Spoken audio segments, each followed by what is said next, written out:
હરે કૃષ્ણ સર્વને દંડવત પ્રણામ. તમારા બધાનું ખૂબ ખૂબ સ્વાગત છે ઇસ્કોન કુલાઈ મેંગલોર તરફથી ચાલી રહેલા ભગવદ્ ગીતાના લેવલ 2 ના સેશનની અંદર અધ્યાય એકને આપણે આગળ વધારવાના છીએ. આજે ખૂબ સરસ એવો આજનો દિવસ છે, એકાદશી છે આજે. ઘણા બધા લોકોએ એકાદશીનું પાલન કર્યું હશે.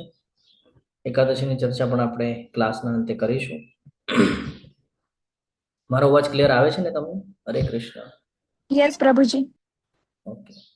શ્રી શ્રી રાધા ગોવિંદજીના ચરણોમાં વંદન કરી ગુરુ મહારાજના આશીર્વાદની સાથે મંગળતાની કામના કરીએ અને આજના અધ્યાય તરફ આગળ વધીએ.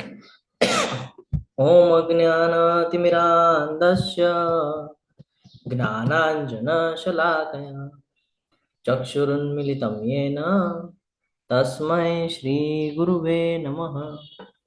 શ્રી ચૈતન્ય મનોભીષ્ટમ સ્થાપિતમ યેન ભૂતલે સ્વયં રૂપ કદા મह्यं દદાતિ સ્વપદાંતિકમ. વંદેહમ શ્રીગુરુ શ્રીયુતપદકમલમ શ્રીગુરુन् વૈષ્ણવાંશ્ચ શ્રીરૂપમ સાગ્રજાતમ સગણ રઘુનાથાન્વિતમ તમ સજીવમ સાદ્વૈતમ સાવધૂતમ પરિજન સહિતમ શ્રી કૃષ્ણ ચૈતન્ય દેવમ શ્રી રાધાન કૃષ્ણ પાદાન સગણ લલિતા શ્રી વિશાખાન્વિતાંશ. હે કૃષ્ણ કરુણા સિંધુ દીનબંધો જગતપતે ગોપેશ ગોપિકા કાંત રાધાકાંત નમોસ્તુતે. તપ્ત કાંચન ગૌરાંગી શ્રી રાધે વૃંદાવનેશ્વરી વૃષભાનુસુતે દેવી પ્रणमामि हरिप्रिये. वाञ्छाकल्पतरुभ्यश्च कृपा सिन्धुभ्य एव च पतितानां पावनेभ्यो वैष्णवेभ्यो नमो नमः. नमो ओम विष्णुपादाय कृष्णपृष्ठाय भूतले श्रीमते भक्तिवेदांत स्वामिन् इति नामिने नमस्ते सारस्वते देवे गौरवाणी प्रचारिणे निर्विशेष शून्यवादी पाश्चात्य देश तारिणे. जय श्री कृष्ण चैतन्य प्रभु नित्यानंद श्री अद्वैत गदाधर श्रीवासादि गौर भक्त वृंद. हरे कृष्णा कृष्ण कृष्ण कृष्ण कृष्ण हरे हरे हरे हरे हरे हरे राम राम हरे हरे राम राम राम राम राम राम हरे हरे हरे. हरे कृष्ण हरे प्रभु कृष्ण जी। हरे प्रभुजी कृष्णा दंडवत प्रभुजी दसवन प्रणाम। हरे कृष्ण सर्वने दंडवत प्रणाम. हरे कृष्ण प्रभुजी दंडवत प्रणाम। હરે કૃષ્ણ દંડવત પ્રણામ સર્વને. ગઈકાલે આપણે આઈ થિંક 5મા શ્લોક સુધી લીધેલું હતું, રાઈટ ને? હા, ઓકે, તો શું જોઈ ગયા આપણે પહેલા 5 શ્લોકમાં? કોઈ કહી શકશે? જે યાદ આવે એ કહેવાનું છે. હરે કૃષ્ણ. ઓકે, અધ્યાયનું નામ તો યાદ હશે. હરે કૃષ્ણ. કેમ કોઈ વાત નથી કરતું? ટીચર ચેન્જ છે એટલે? હરે કૃષ્ણ. મારો અવાજ તો આવે છે ને? યસ પ્રભુજી આવે છે. ઓકે, કેમ કારણ કોઈ બોલી નથી રહ્યું તો મને કન્ફ્યુઝન થઈ રહ્યું છે કે હું એકલો જ છું કે શું ક્લાસમાં. ના ના છે બધા પ્રભુજી. ઓકે, હું આશા રાખીશ કે તમે બધા મને સાંભળો, એની સાથે સાથે મારી સાથે ચર્ચા પણ કરતા રહો, જેથી આપણે આજે જ્ઞાન લઈ રહ્યા છે આ કેટલુંક સમજાય છે એ જાણવું પણ ખૂબ આવશ્યક છે. હું થોડું બેકગ્રાઉન્ડમાં આવું છું કે ગઈકાલે આપણે જોયું હતું, પહેલા શ્લોકથી શરૂઆત કરી હતી, જેની અંદર આપણે ધૃતરાષ્ટ્રની માનસિકતા જોઈ હતી, જ્યાં એમણે કીધું કે મામકા પાંડવાશ્ચૈવ એટલે જે દૂજા ભાવ છે ત્યાં જોવા મળ્યો છે, પુત્રનો મોહ શું છે એ જોવા મળ્યો છે આપણને. અને પછી જેમ આગળ વધ્યા તો દુર્યોધન છે એ કેવી રીતનું એનું વર્તન, ધૃતરાષ્ટ્રનું વર્તન, આ બધું આપણે જોઈ રહ્યા છીએ. એ લોકોની માનસિકતા શું છે બધું જોઈ રહ્યા છીએ.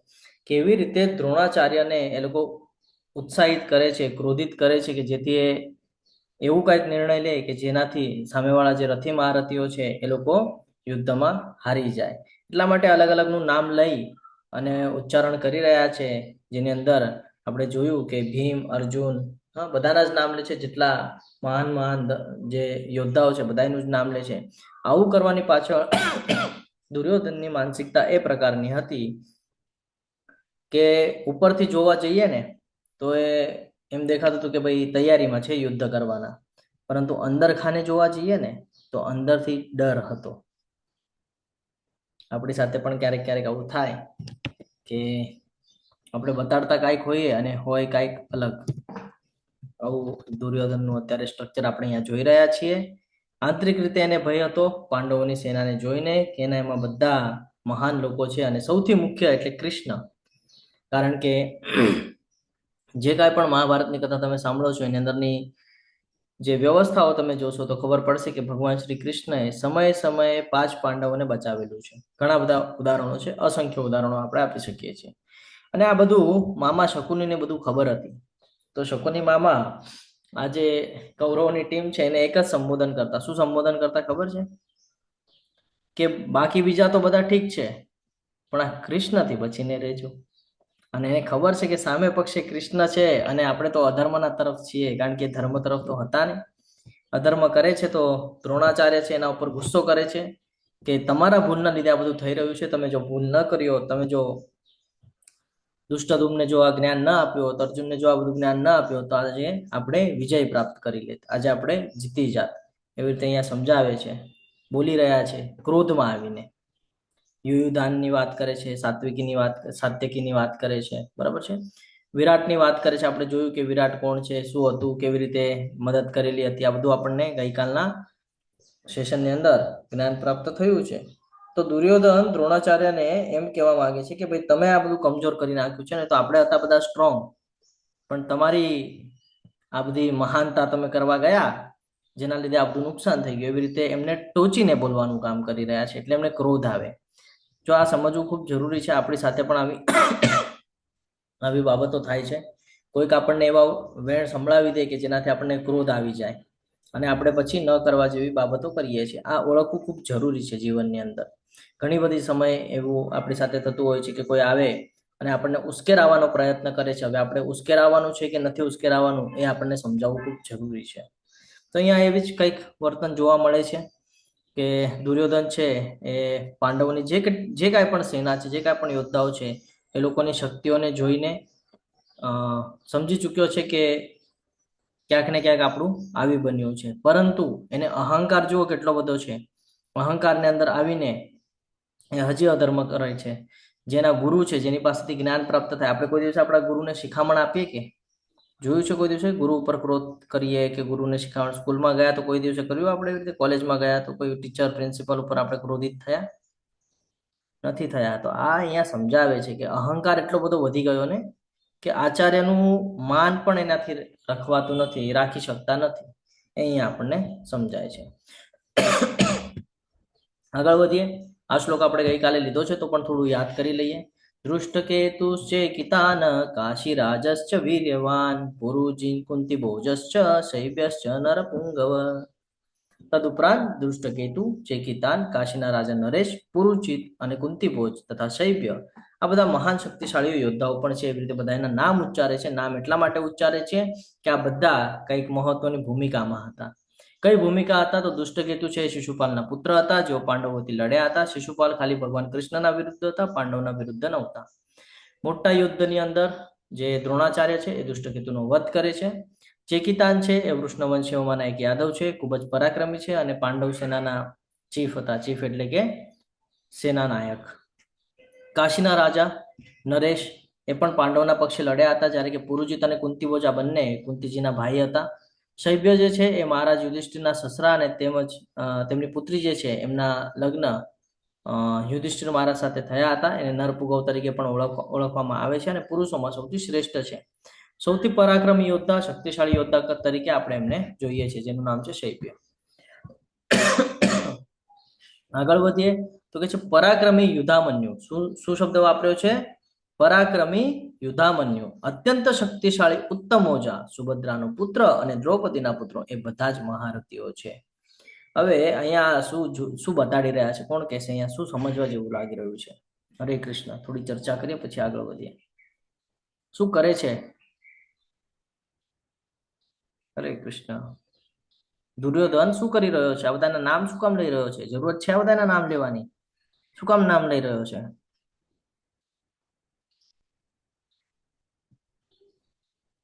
કેમ સાયલેન્સ થઈ ગયું? ગંભીર વિષય ચાલુ છે.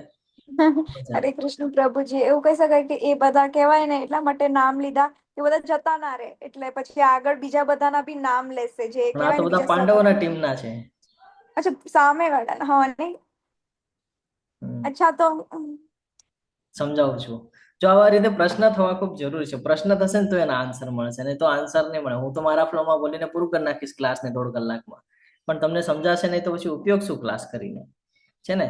એટલે સમજવું જરૂરત છે. દુર્યોધન છે ને એ પાંડવોની સેનાના એટલા માટે નામ લઈ રહ્યા છે કે દ્રોણાચાર્યને બતાડી શકે કે જો આ તમારી ભૂલ, કે તમે કોને મોટા કર્યા છે, હા, જે આજે આપણી ઓપોઝિટ છે.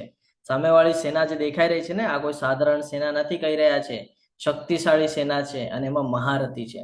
એક નાનકડું એક્ઝામ્પલ આપું તમને, આવું શું કામ કરે છે.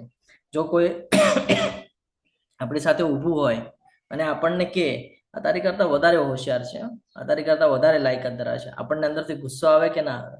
કોઈ આપણી સામે બીજાની ઓલી કરે તો, વાહ વાહ કરે તો આવે કે ના આવે? રિયાલિટી કેજો, જે લાગે છે એ. હરે કૃષ્ણ. તમે બોલશો ને તો હું આગળ વધીશ ને, હું અહીંયા જ સ્ટોપ રહીશ આ શ્લોક ઉપર. શું લાગે છે?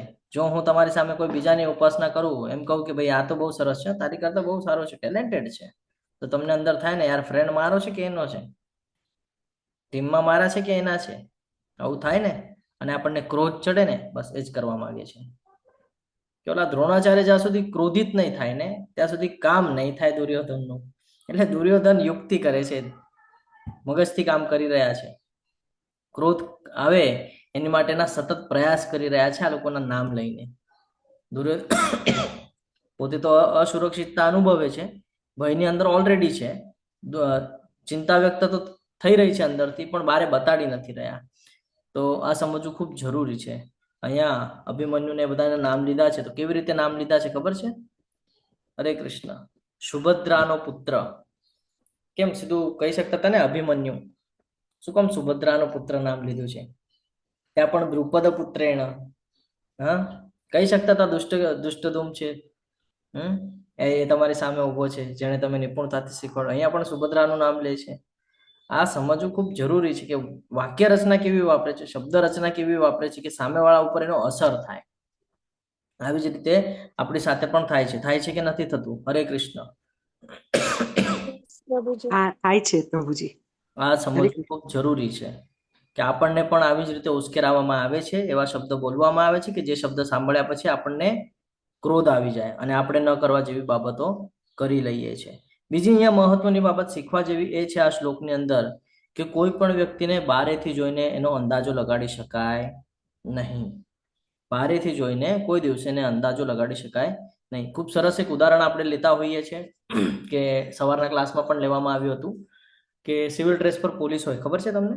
જે ખાલી ક્રિમિનલ લોકોને પકડવા માટે રાખેલા હોય, સિવિલ ડ્રેસમાં હોય, નોર્મલ કપડાં આપણે જેમ પહેરીને આપણા વચ્ચે બેસેલા હોય, આપણને ખબર ન હોય, પણ જેનો એની સાથે કોન્ટેક્ટ હોય ને વધારે, એને ખબર છે કે ભાઈ આ પોલીસ છે, બીજા બધા ન ઓળખી શકે. તો બારેથી જોઈને ખબર ન પડે કે ભાઈ કોણ છે, શું છે, પરંતુ જે જાણતા હોય, જે અંદરથી ખબર હોય, એને ખબર છે કે આ પોલીસ છે.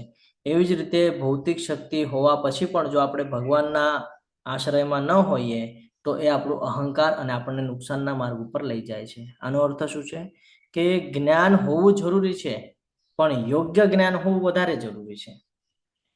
હું ખાલી ભગવદ્ ગીતાને વાંચી લઉં સારી વાત છે, પણ હું ભગવદ્ ગીતાને વાંચીને જીવનમાં ઉતારું એ મહત્વની વાત છે. એ અહીંયા સમજવા જેવી છે કે એવા શબ્દોનો ઉપયોગ કરે છે કે જેનો અસર થાય. સમજી રહ્યા છો તમે? એ એવા શબ્દોનો ઉપયોગ કરે કે જેનો દ્રોણાચાર્ય ઉપર અસર થાય. તો આ બધી બાબતો સમજવી ખૂબ જરૂરી છે. આગળ કહે છે, પરંતુ હે બ્રાહ્મણ શ્રેષ્ઠ કહીને પોતાને હોશિયાર બતાડે છે હવે કે હું હોશિયાર છું. કેમ? કારણ કે ક્ષત્રિયના પહેલા બ્રાહ્મણનું નામ લેવું એ હોશિયારી બતાડે છે. તો કહે છે હે બ્રાહ્મણ શ્રેષ્ઠ, તમારી જાણ માટે હું મારી સેનાના, અહીંયા બીજી ભૂલ કરી એને, શું? મારી સેનાના, અહીંયા પાછું હું પણ આવ્યું, એટલે અહીંયા અહંકાર દેખાય છે. જો જેમ જેમ અહંકાર વધતો જાય છે ને એમ એનું નુકસાન થતું જાય છે. કે છે હું મારી સેનાના તે નાયકો વિશે કહું છું કે જેઓ મારી સેનાને દોરવણી આપવામાં વિશેષ યોગ્ય છે. શું થઈ રહ્યું છે ખબર છે? આ અધ્યાયનું નામ છે કુરુક્ષેત્રના યુદ્ધ ભૂમિ ઉપર સૈન્યનું નિરીક્ષણ. જો કેવી બારીક બારીક બાબતો ઉપર ધ્યાન આપે છે. આપણે આપણા જીવન ઉપર ધ્યાન આપીએ છીએ? હરે કૃષ્ણ. આપણને જીવનમાં જે કરવું છે આપણે એની માટે નિરીક્ષણ કરીએ છીએ આવું? નથી કરતા. જેવું જીવન ચાલે છે ને એવું ચાલવા દઈએ છીએ. આપણી સૌથી મોટી ભૂલ છે, અહીંયાથી શીખવા જેવું છે.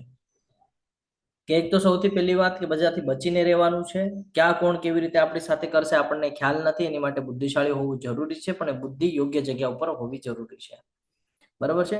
બીજી બાબત એ છે, અહીંયા જાણવા મળે છે કે આપણે જીવનમાં જે કાંઈ પણ કરવું છે એનું સ્ટ્રક્ચર તૈયાર હોવું જરૂરી છે. જેમ અહીંયા સ્ટ્રક્ચર તૈયાર કરી રહ્યા છે, તમે ધ્યાનથી સમજવાનો પ્રયત્ન કરો તો આ એક જ શ્લોક આપણે 1 કલાક સુધી ચર્ચા કરી શકે એટલું ડીપ નોલેજ રાખે છે. જ્યારે આપણે ભક્તિ શાસ્ત્રીમાં જશું ને 5મા લેવલમાં, ત્યાં આપણને હજી ડીપ નોલેજ મળશે. તો એ જે દુર્યોધન છે એ રાજકીય રીતે જોવા જઈએ તો ખૂબ જ હોશિયાર, ખૂબ જ ચતુર છે. સૌથી પહેલા તો એને દ્રોણાચાર્યને શું કરી દીધું, પાંડવોની શક્તિ બતાડી દીધી કે ભાઈ આ પાંડવો છે, આ બધા મહાન મહાન યોદ્ધાઓ છે. શું કામ? તમારા ભૂલને કારણે. એટલે એના પર દોષનો ટોપલો ઢોળી રહ્યા છે કે ભાઈ તમારી ભૂલ કરી છે, તમે ભૂલ કરી છે ને, હવે તમારે આને સોર્ટ આઉટ કરવાનું છે. એવી રીતે એને કહી રહ્યા છે. અને હવે બતાડી રહ્યા છે 7મા શ્લોકમાં કે આપણી પાસે પણ ઘણા બધા મહાન યોદ્ધાઓ છે. એનો અર્થ શું કે ક્યાંક એમ ન કહી દે, હવે ભૂલ તો કરી દીધી છે ને ટોકીને, તો એ ભૂલને સુધારી રહ્યા છે. કે ક્યાંક એમ ન કહી દે કે તને આટલું છે ને તો તું જ લડી લે, એમ ન કહી દે.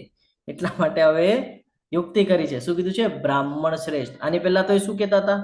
5મા શ્લોકમાં શું કરતા હતા? 4થા શ્લોકમાં હરે કૃષ્ણ, હું તમને ફરીથી 4થા શ્લોકમાં લઈ જાઉં 2 મિનિટ માટે, એટલે તમને ખબર પડી જાય કે શું કરતા હતા. શું કરે છે અહીંયા? ક્રોધ કરી રહ્યા છે ને. હવે ગુસ્સામાં આવી જાય તો મનુષ્ય શું કે ભાઈ થાય તો તારાથી કરી લે, મારે નથી લડવું, એવું કહી દે ને. એટલા માટે હવે અહીંયા પોતાની બાજુને સેફ કરે છે. કેવી રીતે? હે બ્રાહ્મણ શ્રેષ્ઠ. હવે એને સારું સારું બોલીને ખુશ કરશે. સમજવા જેવી બાબત છે. આપણી સાથે પણ જીવનમાં આવું બધું થતું હોય છે. આપણે પણ ક્યારેક ક્યારેક બીજાની તાકાત, બીજાની શક્તિ, બીજાનો પાવર એ જોઈને ક્યારેક ક્યારેક ડરી જઈએ છીએ. પરંતુ એક ભક્ત હોય ને તો એ હંમેશા શું વિચાર રાખે ખબર છે? કે મારી પાસે પોતાની શક્તિ કેટલી છે એની કરતા ભગવાન શ્રી કૃષ્ણ એના આશ્રયમાં હું છું કે નહીં. અહીંયાથી ઘણું બધું ડીપ નોલેજ મળે છે, ઘણું બધું. તમે જે દૃષ્ટિકોણથી જોવાનો પ્રયત્ન કરશો ને ત્યાંથી તમને આન્સરો મળતા રહેશે. અહીંયા એક ભક્તના બેસ પર જો આપણે વિચાર કરીએ, એક ભક્ત હોય તો શું વિચાર કરી શકે છે? તો આ શ્લોક પર એવો વિચાર રાખી શકે છે કે મારી પાસે કેટલી શક્તિ છે, મારી પાસે કેટલા યોદ્ધા છે, એની કરતા હું કેટલો કૃષ્ણના આશ્રયમાં છું એ વધારે ઇમ્પોર્ટન્ટ છે. એક નાનકડું એક્ઝામ્પલ લઈને આપણે આગળ વધશું. સમજી લો તમારી પાસે ખૂબ સરસ કાર છે, બરાબર છે. કારની અંદર માઇલેજ વાળી બધી વ્યવસ્થાઓ છે, મશીન એન્જિન એનું એકદમ પાવરફુલ છે, બરાબર. અને તમને મેં ચાવી આપી દીધી, તમને કીધું કે ભાઈ આ પહાડ છે, આ પહાડ તમારે ચડવાનો છે. ગાડી લઈને તમે ચડી જશો? હરે કૃષ્ણ. શું લાગે છે, તમે ચડી જશો કે એની માટે કઈક રિક્વાયરમેન્ટ છે? પ્રશ્ન પૂછ્યો છે મેં. પ્રભુજી કોન્ફિડન્સ હોય તો ચડી શકે, નકર ના ચડી શકે. Confidence, okay. હજી બીજી બાબત? કાર આવડવી પણ જરૂરી છે. કાર ચલાવતા ચાવી લેવાથી કઈ નહીં થાય. શું કીધું? શું કીધું? કાર ચલાવતા આવડવી બી જરૂરી છે. હા, ચાવી જો લેવાથી આન્સરો, કઈ નહીં થાય. હા જો આન્સર આ છે, હજી એક આન્સર છે, બહુ મહત્વનો આન્સર છે. જી ગાડીની જરૂર પડે આપણને, મતલબ ગાડી રસ્તો તો મેં તમને આપી બતાડો. દીધી ને, ગાડી તો મેં બહુ પાવરફુલ એમ વાળી નહીં આપી દીધી પ્રભુજી, તમને. ગાઈડ મતલબ કોઈ આપણને રસ્તો કે કેવી રીતે ચડવાનું છે ઉપર. લાયસન્સ પણ જોઈએ ને, લાયસન્સ વગર ના, કોઈ પહાડ ચડવાનો છે, અહીંયા કોઈ પોલીસ આવવાની નથી તમને આપણને પકડવા માટે. ગાડી આવડતી જ ના હોય તો આપણે પહાડ કેમ ચડી શકવાના? સમજાવું હું તમને. આપણે જ્યારે એક પ્લેસ પરથી બીજી પ્લેસ પર જવું હોય ને તો આપણને રૂટ ખબર હોવી જોઈએ કે આ દિશા કઈ છે, આ યોગ્ય જગ્યા પર છે કે નહીં. હું તમને લાખ પહાડ ચડવાનું કહું, પણ એ પહાડમાં ક્યાંથી તમારે ટર્ન મારીને કેમ ઉપર જવાનું છે એ જો તમને ખબર જ નહીં હોય તો તમે કેટલા પણ નિપુણ ચલાવવા વાળા રહેવા દો ને, પણ તમે છેક સુધી પહોંચી નહીં શકો. તો આ ભગવદ્ ગીતા શીખવાડે છે આપણને કે આપણે કેટલા સક્ષમ છે, આપણી પાસે શક્તિ છે, બધી વાત સારી છે, બધામાં કંઈક ને કંઈક ભગવાને મૂકેલું છે જેમાં એ પરફેક્ટ છે. પ્રોબ્લેમ ક્યાં આવે છે? ગાડી છે, ડ્રાઈવર છે, પાવરફુલ છે, ચલાવતા આવડે છે, બધી વાત છે, દિશા યોગ્ય નથી પકડી કે ભાઈ જવાનું કેમ છે એ કોઈને ખબર નથી. જીવનના અંદર આટલું સરસ શરીર મળેલું છે, 2 આંખ, હાથ, નાક, કાન બધું મળેલું છે, બુદ્ધિ મળેલી છે, સુંદરતા મળેલી છે, બધું મળેલું છે, બોલવાની ઢબ મળે, બધું આવેલું છે, પણ એનો ઉપયોગ ક્યાં કરવાનો છે એ જ ખબર નથી આપણને. તો એ શક્તિ કોઈ કામની, કોઈ જ કામની નહીં. તો એક ભક્ત હોય ને એ હંમેશા એ વિચાર કરે કે ભગવાને મને બનાવ્યો શા માટે છે, મારી નિપુણતા શેમાં છે, હું શું કરી શકું છું, આ ગોતવું જરૂરી છે. અને આ એટલા માટે આપણી સાથે આપણા ઘરના જે યુથ હોય ને એને એટલા માટે સાથે બેસાડી રાખજો કે આ ક્લાસ બહુ ઇમ્પોર્ટન્ટ છે. આ જીવનના એવા એવા પથ પર તમને જ્ઞાન આપી જશે ને કે જ્યાં કોઈ તમને સાથ નહીં આપે ત્યાં આ સાથ આપી જશે. એ છે આ ભગવદ્ ગીતા. એક જ શ્લોકને મેં તમને 4 બાબતથી સમજાવવાનો પ્રયત્ન કર્યો, અલગ અલગ રીતે. 4 આપણા માટે મહત્વના છે. કે ગમે એટલી તમારી પાસે શક્તિ રહેવા દો, ગમે એટલી પાવર રહેવા દો, પણ જ્યાં સુધી તમને યોગ્ય રસ્તો ખબર નથી કે એનો ઉપયોગ ક્યાં કરવાનો છે, કોઈ દિવસે સફળતા પ્રાપ્ત કરી શકવાના નથી. અહીંયા આ દુર્યોધન એ જ ભૂલ કરે છે કે ભગવાનને જો સરેન્ડર થઈ ગયા હોત તો એને રાજ્ય પણ મળત અને બધું વ્યવસ્થિત થાત, પણ એને શું કર્યું, દિશા ખોટી સિલેક્ટ કરી લીધી, અહંકારમાં અને અહંકારમાં આવ્યા, એટલે એના માટે થઈને બધું નષ્ટ થઈ ગયું છે. અહીંયા આ સમજવું ખૂબ જરૂરી છે. આગળ વધીએ તો કે મારી સેનામાં, પાછી ભૂલ કરે છે, જો ભૂલ ઉપર ભૂલ થઈ રહી છે. શું કે છે, મારી સેનામાં સ્વયં આપ, મારી કહી રહ્યો છે. આપણે હોઈએ તો શું કહીએ, હમણાં જ મારા મુખમાંથી નીકળ્યું, આપણે એ શું કહી રહ્યા છે, મારી. તો જ્યારે જ્યારે આપણે મારું મારું કરીએ છીએ ને ત્યારે આપણામાં અહંકારની ભાવના આવે છે કે હું કંઈક છું ને હું કંઈક કરી શકું છું. એટલે હંમેશા આ વાત ધ્યાનમાં રાખવાનું છે કે મારી સેનામાં સ્વયં આપ છો. આગળ નામ લે છે દાદા ભીષ્મ. હવે આ લોકોના નામ શું કામ લે છે? જ્યારે સામેવાળા પક્ષના નામ લીધા તો આ લોકોના નામ લેવાની પાછળ પણ કંઈક તર્ક છે, એ સમજવું જરૂરી છે. એમને એમ નામ નથી લેતા, એ છે બહુ હોશિયાર. દુર્યોધન કોઈ સાધારણ છે ને, બહુ હોશિયાર છે. એ એટલા માટે દ્રોણાચાર્યનું નામ લે છે કે બતાડે છે કે ભાઈ તમે મેન છો અમારા એમાં. ભીષ્મ દાદાને ભલે ઈચ્છા મૃત્યુનું વરદાન હોય પણ તમે મેન છો, સૌથી પહેલો નંબર તમારો છે. આપણે પણ જ્યારે કોઈ પાસે કામ કઢાવવું હોય ને તો આપણે એની વાહ કરીએ ને તો એ ખુશ થઈ જાય, એને એમ થાય કે હા મારી બાબતમાં બોલ્યો, હું કંઈક છું, શ્રેષ્ઠ છું. તો એ કરી રહ્યા છે કે જે ભાઈ સ્વયં આપ. અને પછી બીજા નંબરે નામ લે છે દાદા ભીષ્મનું. ત્રીજા નંબરે નામ લે છે એના ફ્રેન્ડ કર્ણનું.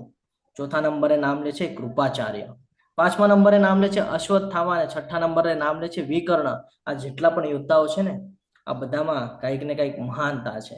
અને બીજું એટલે નામ લેવાની પાછળ એ પણ રીઝન છે કે એ લોકોને એમ ન થાય કે જો ભાઈ ખાલી એની જ વાહ કરે છે, અમે તો આની માટે બધું સમર્પિત કરી દીધું, આ તો અમારું નામ પણ નથી લેતો. થાય ને, જો તમે કોઈ કાર્ય કરતા હો, બરાબર છે, તમે ખૂબ સરસ રીતે બધું ઘરને સજાવવામાં બધામાં મહેનત કરી હોય અને જ્યારે આખું કાર્યક્રમ પૂરો થાય બધા આવીને તમારા વખાણ કરે, કાર્યક્રમ બહુ સરસ થયો, કાર્યક્રમ બહુ સરસ થયો. હવે જેની સાથે તમે કર્યું હોય એ તમારું નામ જ ન લે કે હા ભાઈ એને પણ એમાં મદદ કરી છે, તમને કેવું ફીલ થાય કે યાર અમે આની માટે આખું સમર્પિત કરી દીધું, આખું ઘર સુધારી દીધું અને હવે આ અમારું નામ લેવા પણ તૈયાર નથી.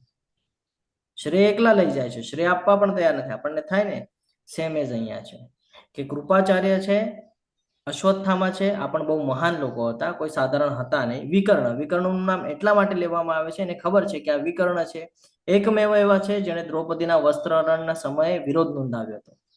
એકમેવ છે. તો એને એવું થયું કે ક્યાંક આનું નામ નહીં લઉં ને તો આને એમ થશે કે ભાઈ લાવ હું તારી સેના છોડીને હું ચાલ્યો સામે પક્ષે લડવા.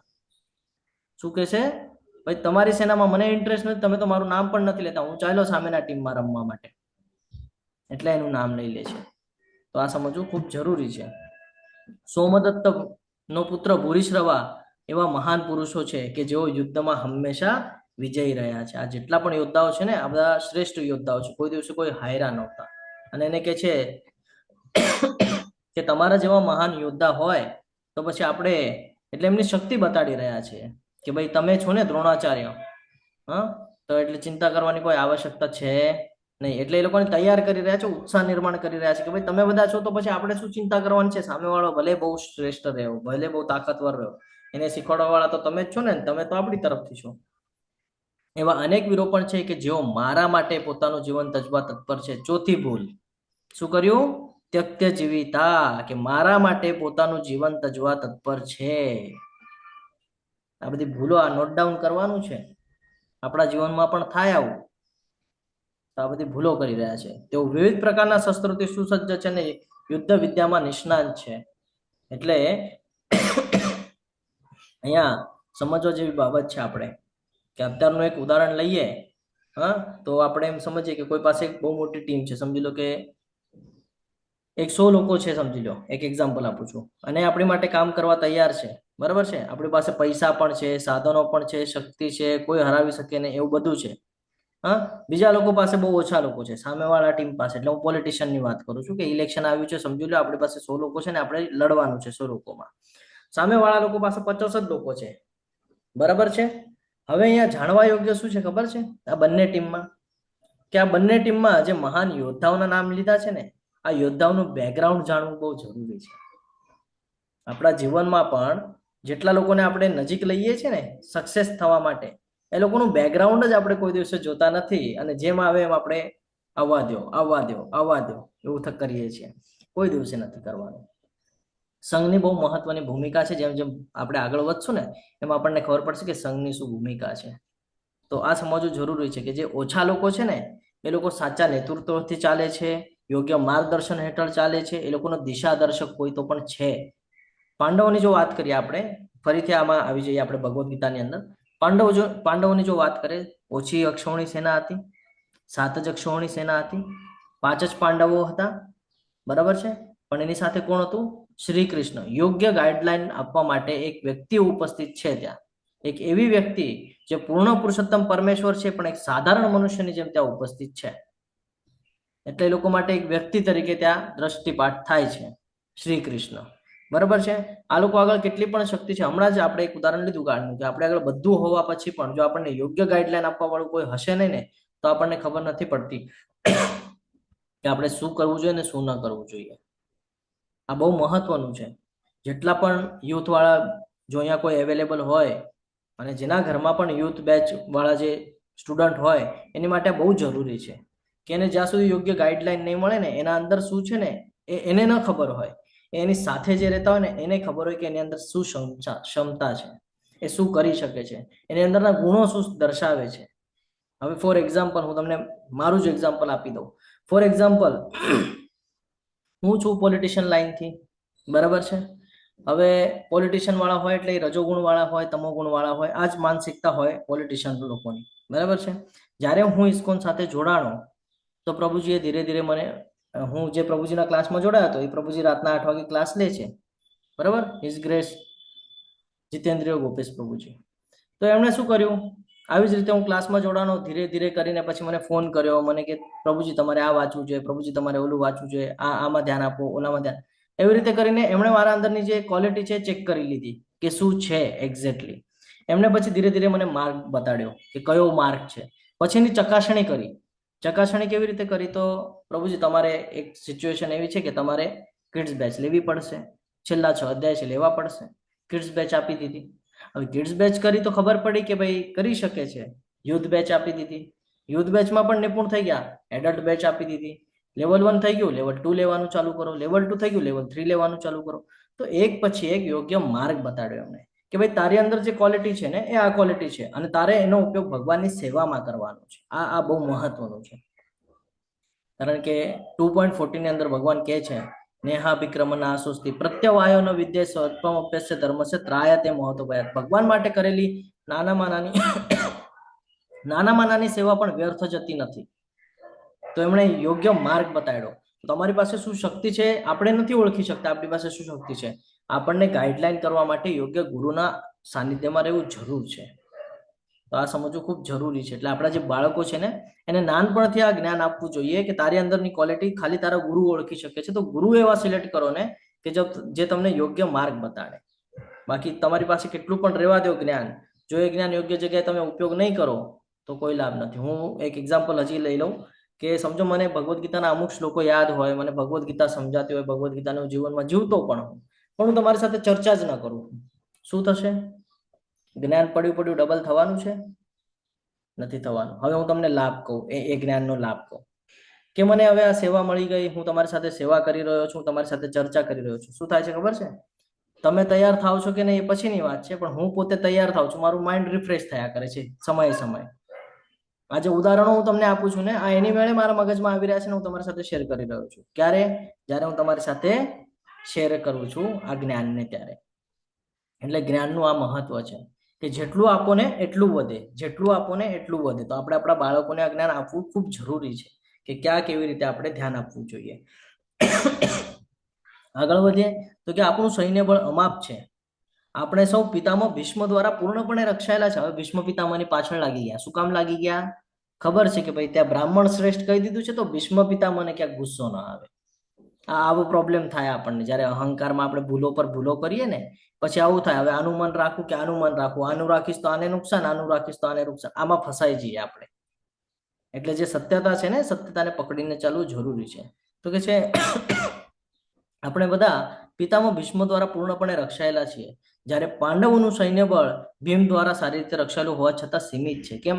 હમણાં થોડીક વાર પહેલા તો કહી રહ્યા હતા કે ભાઈ આ છે, એની અંદર ઓલા યોદ્ધા છે, આ છે, તમે ભૂલ કરી દીધી.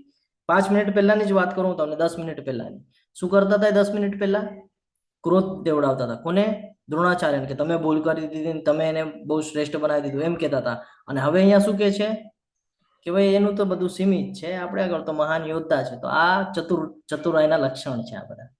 આપણા સાથે પણ આવા ઘણા બધા લોકો આપણને મળશે જે સમયે સમયે પાર્ટી ચેન્જ કરશે. થોડાક સમયમાં તમારી વાહવા કરશે, થોડાક સમયમાં સામેવાળાની વાહવા કરશે. તો આમાં મોહિત નથી થઈ જવાનું, આ હંમેશા ધ્યાનમાં રાખવાનું છે. ક્લિયર છે? આગળ વધીએ.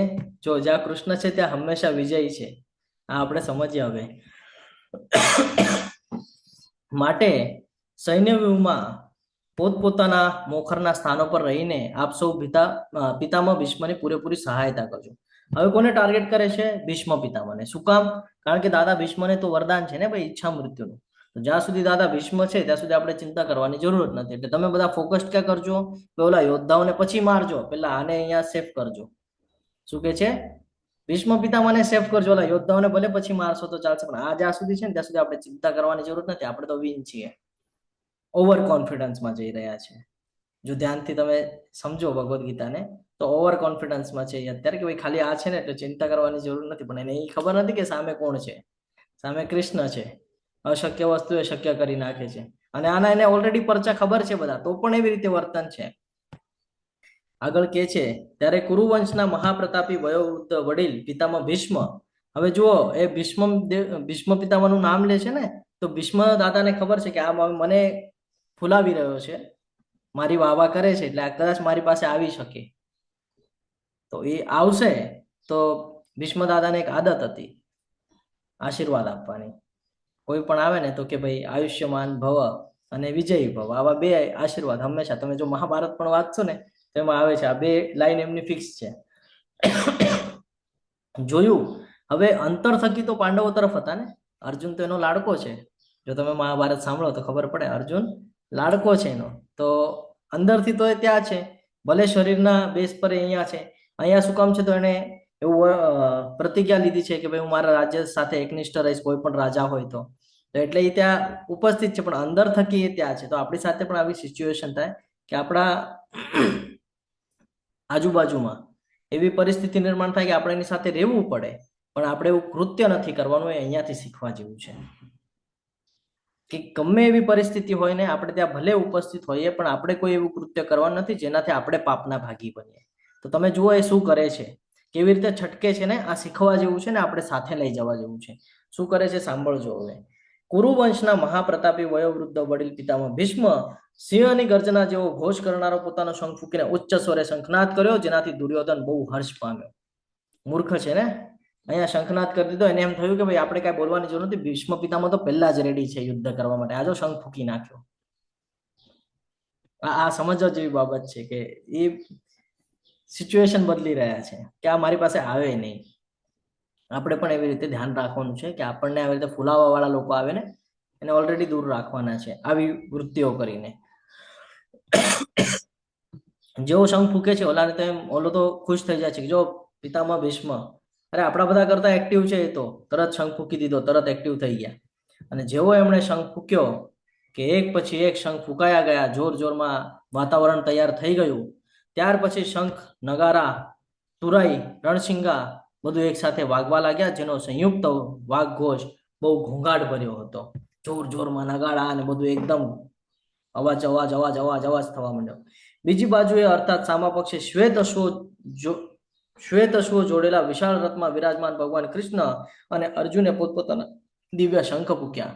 બીજી એક મહત્વની બાબત અહીંયા જાણવા જેવી છે, સમજવા જેવી છે. હું જરા વધારે એક્સપ્લેન કરું છું તો ખોટું નહીં લગાડતા, જીવનમાં ઉતારવું જરૂરી છે એટલે એક્સપ્લેન કરું છું.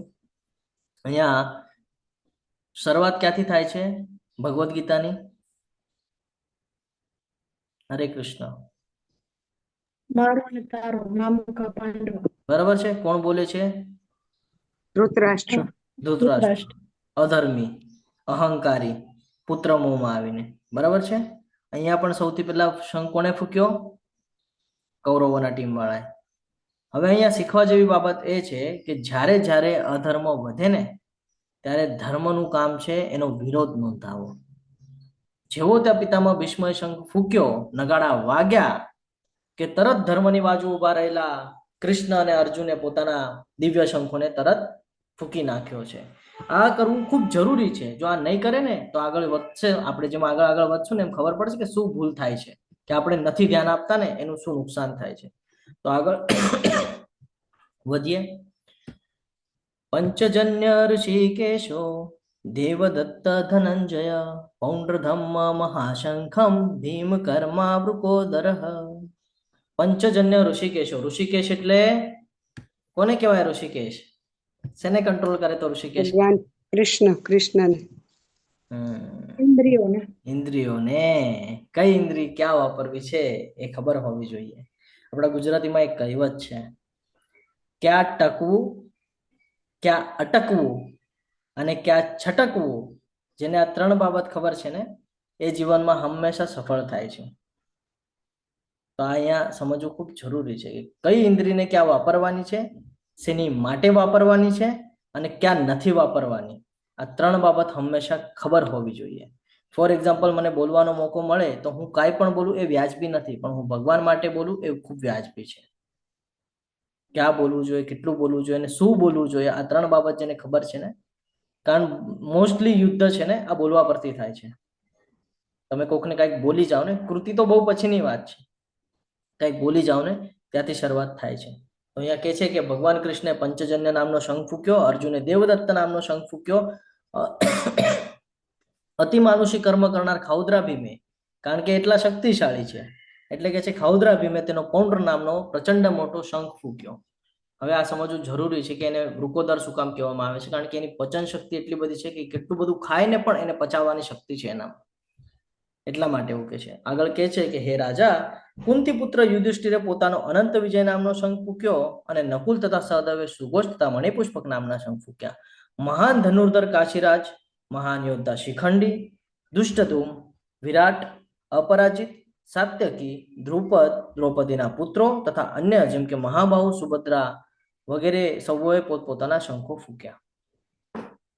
તો આ સમજવું ખૂબ જરૂરી છે કે જ્યારે જ્યારે અધર્મનું બીજ વવાય છે ત્યારે જ આપણે એ બીજ માટે વિરોધ નોંધાવવો જરૂરી છે. આવું નહીં કરીએ તો આગળ જઈને ખબર પડશે કે શું શું નુકસાન આપણે પોતાનું કરીએ છીએ. કૃષ્ણ એટલે કે સર્વને આકર્ષનારા, ઋષિકેશ ઇન્દ્રિયોના સ્વામી, ઇન્દ્રિયોના માલિક, માધવ ભાગ્યની દેવીના પતિ, અચ્યુત અચૂક એક. હવે આ બધું હું શું કામ કહું છું? કારણ કે જ્યારે જ્યારે આપણે શ્લોક વાંચશું ને તો શ્લોકમાં લાલ કલરમાં તમને દેખાશે આ બધા નામ, બધા ભગવાનના નામ છે. કેવી રીતે પડ્યા છે સમજવું ખૂબ જરૂરી છે. મધુસૂદન, તો મધુ અને કેટપ બે રાક્ષસ હતા, આ રાક્ષસનો વધ કર્યો હતો એટલે એનું નામ ત્યારથી મધુસૂદન પડેલું છે. ગોવિંદા, ગાયોને જે આનંદ આપે એ અથવા તો ઇન્દ્રિયોને જે આનંદ આપે ને એને કહેવાય છે ગોવિંદા. વાસુદેવ એટલે કે વસુદેવના પુત્ર, દેવકી નંદન દેવકીના પુત્ર, યશોદાનંદન યશોદાના પુત્ર, પાર્થ સારથી, પાર્થ એટલે કે અર્જુન કારણ કે પૃથાના પુત્ર છે ને એટલે પૃથા પુત્ર પાર્થ. પાર્થના સારથી કારણ કે એનો જે દિશા ચલાવવાની કામ છે ને એ ભગવાનના હાથમાં હતું કે અર્જુનને દોરવાનું છે કઈ જગ્યા ઉપર, કયા દિશે લઈ જવાનું છે. કેશવ, કેશવ એટલા માટે પડ્યું કારણ કે કેશી નામનો એક દૈત્ય હતો, રાક્ષસ હતો, અસુર હતો, બહુ તકલીફ આપતો હતો તો એનો નાશ કર્યો હતો એટલે ત્યારથી કેશવ. તમામ જીવોનું સંચાલક જનાર્દન, આપણે બધા લેવલ 1 ની અંદર જોઈ ગયા છે કે શું કામ એમને જનાર્દન કહેવામાં આવે છે. ધનંજય અર્જુન, જ્યારે જ્યારે જરૂરત પડી છે ધનની ત્યારે યુદ્ધ કરીને ધનને અર્જિત કરીને લાવ્યા હતા, ત્યારથી એમનું નામ ધનંજય પડેલું છે.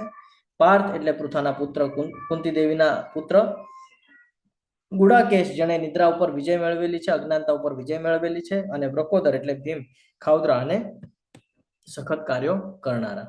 હવે આગળ વધીએ તો હવે જો શું સિચ્યુએશન નિર્માણ થાય છે.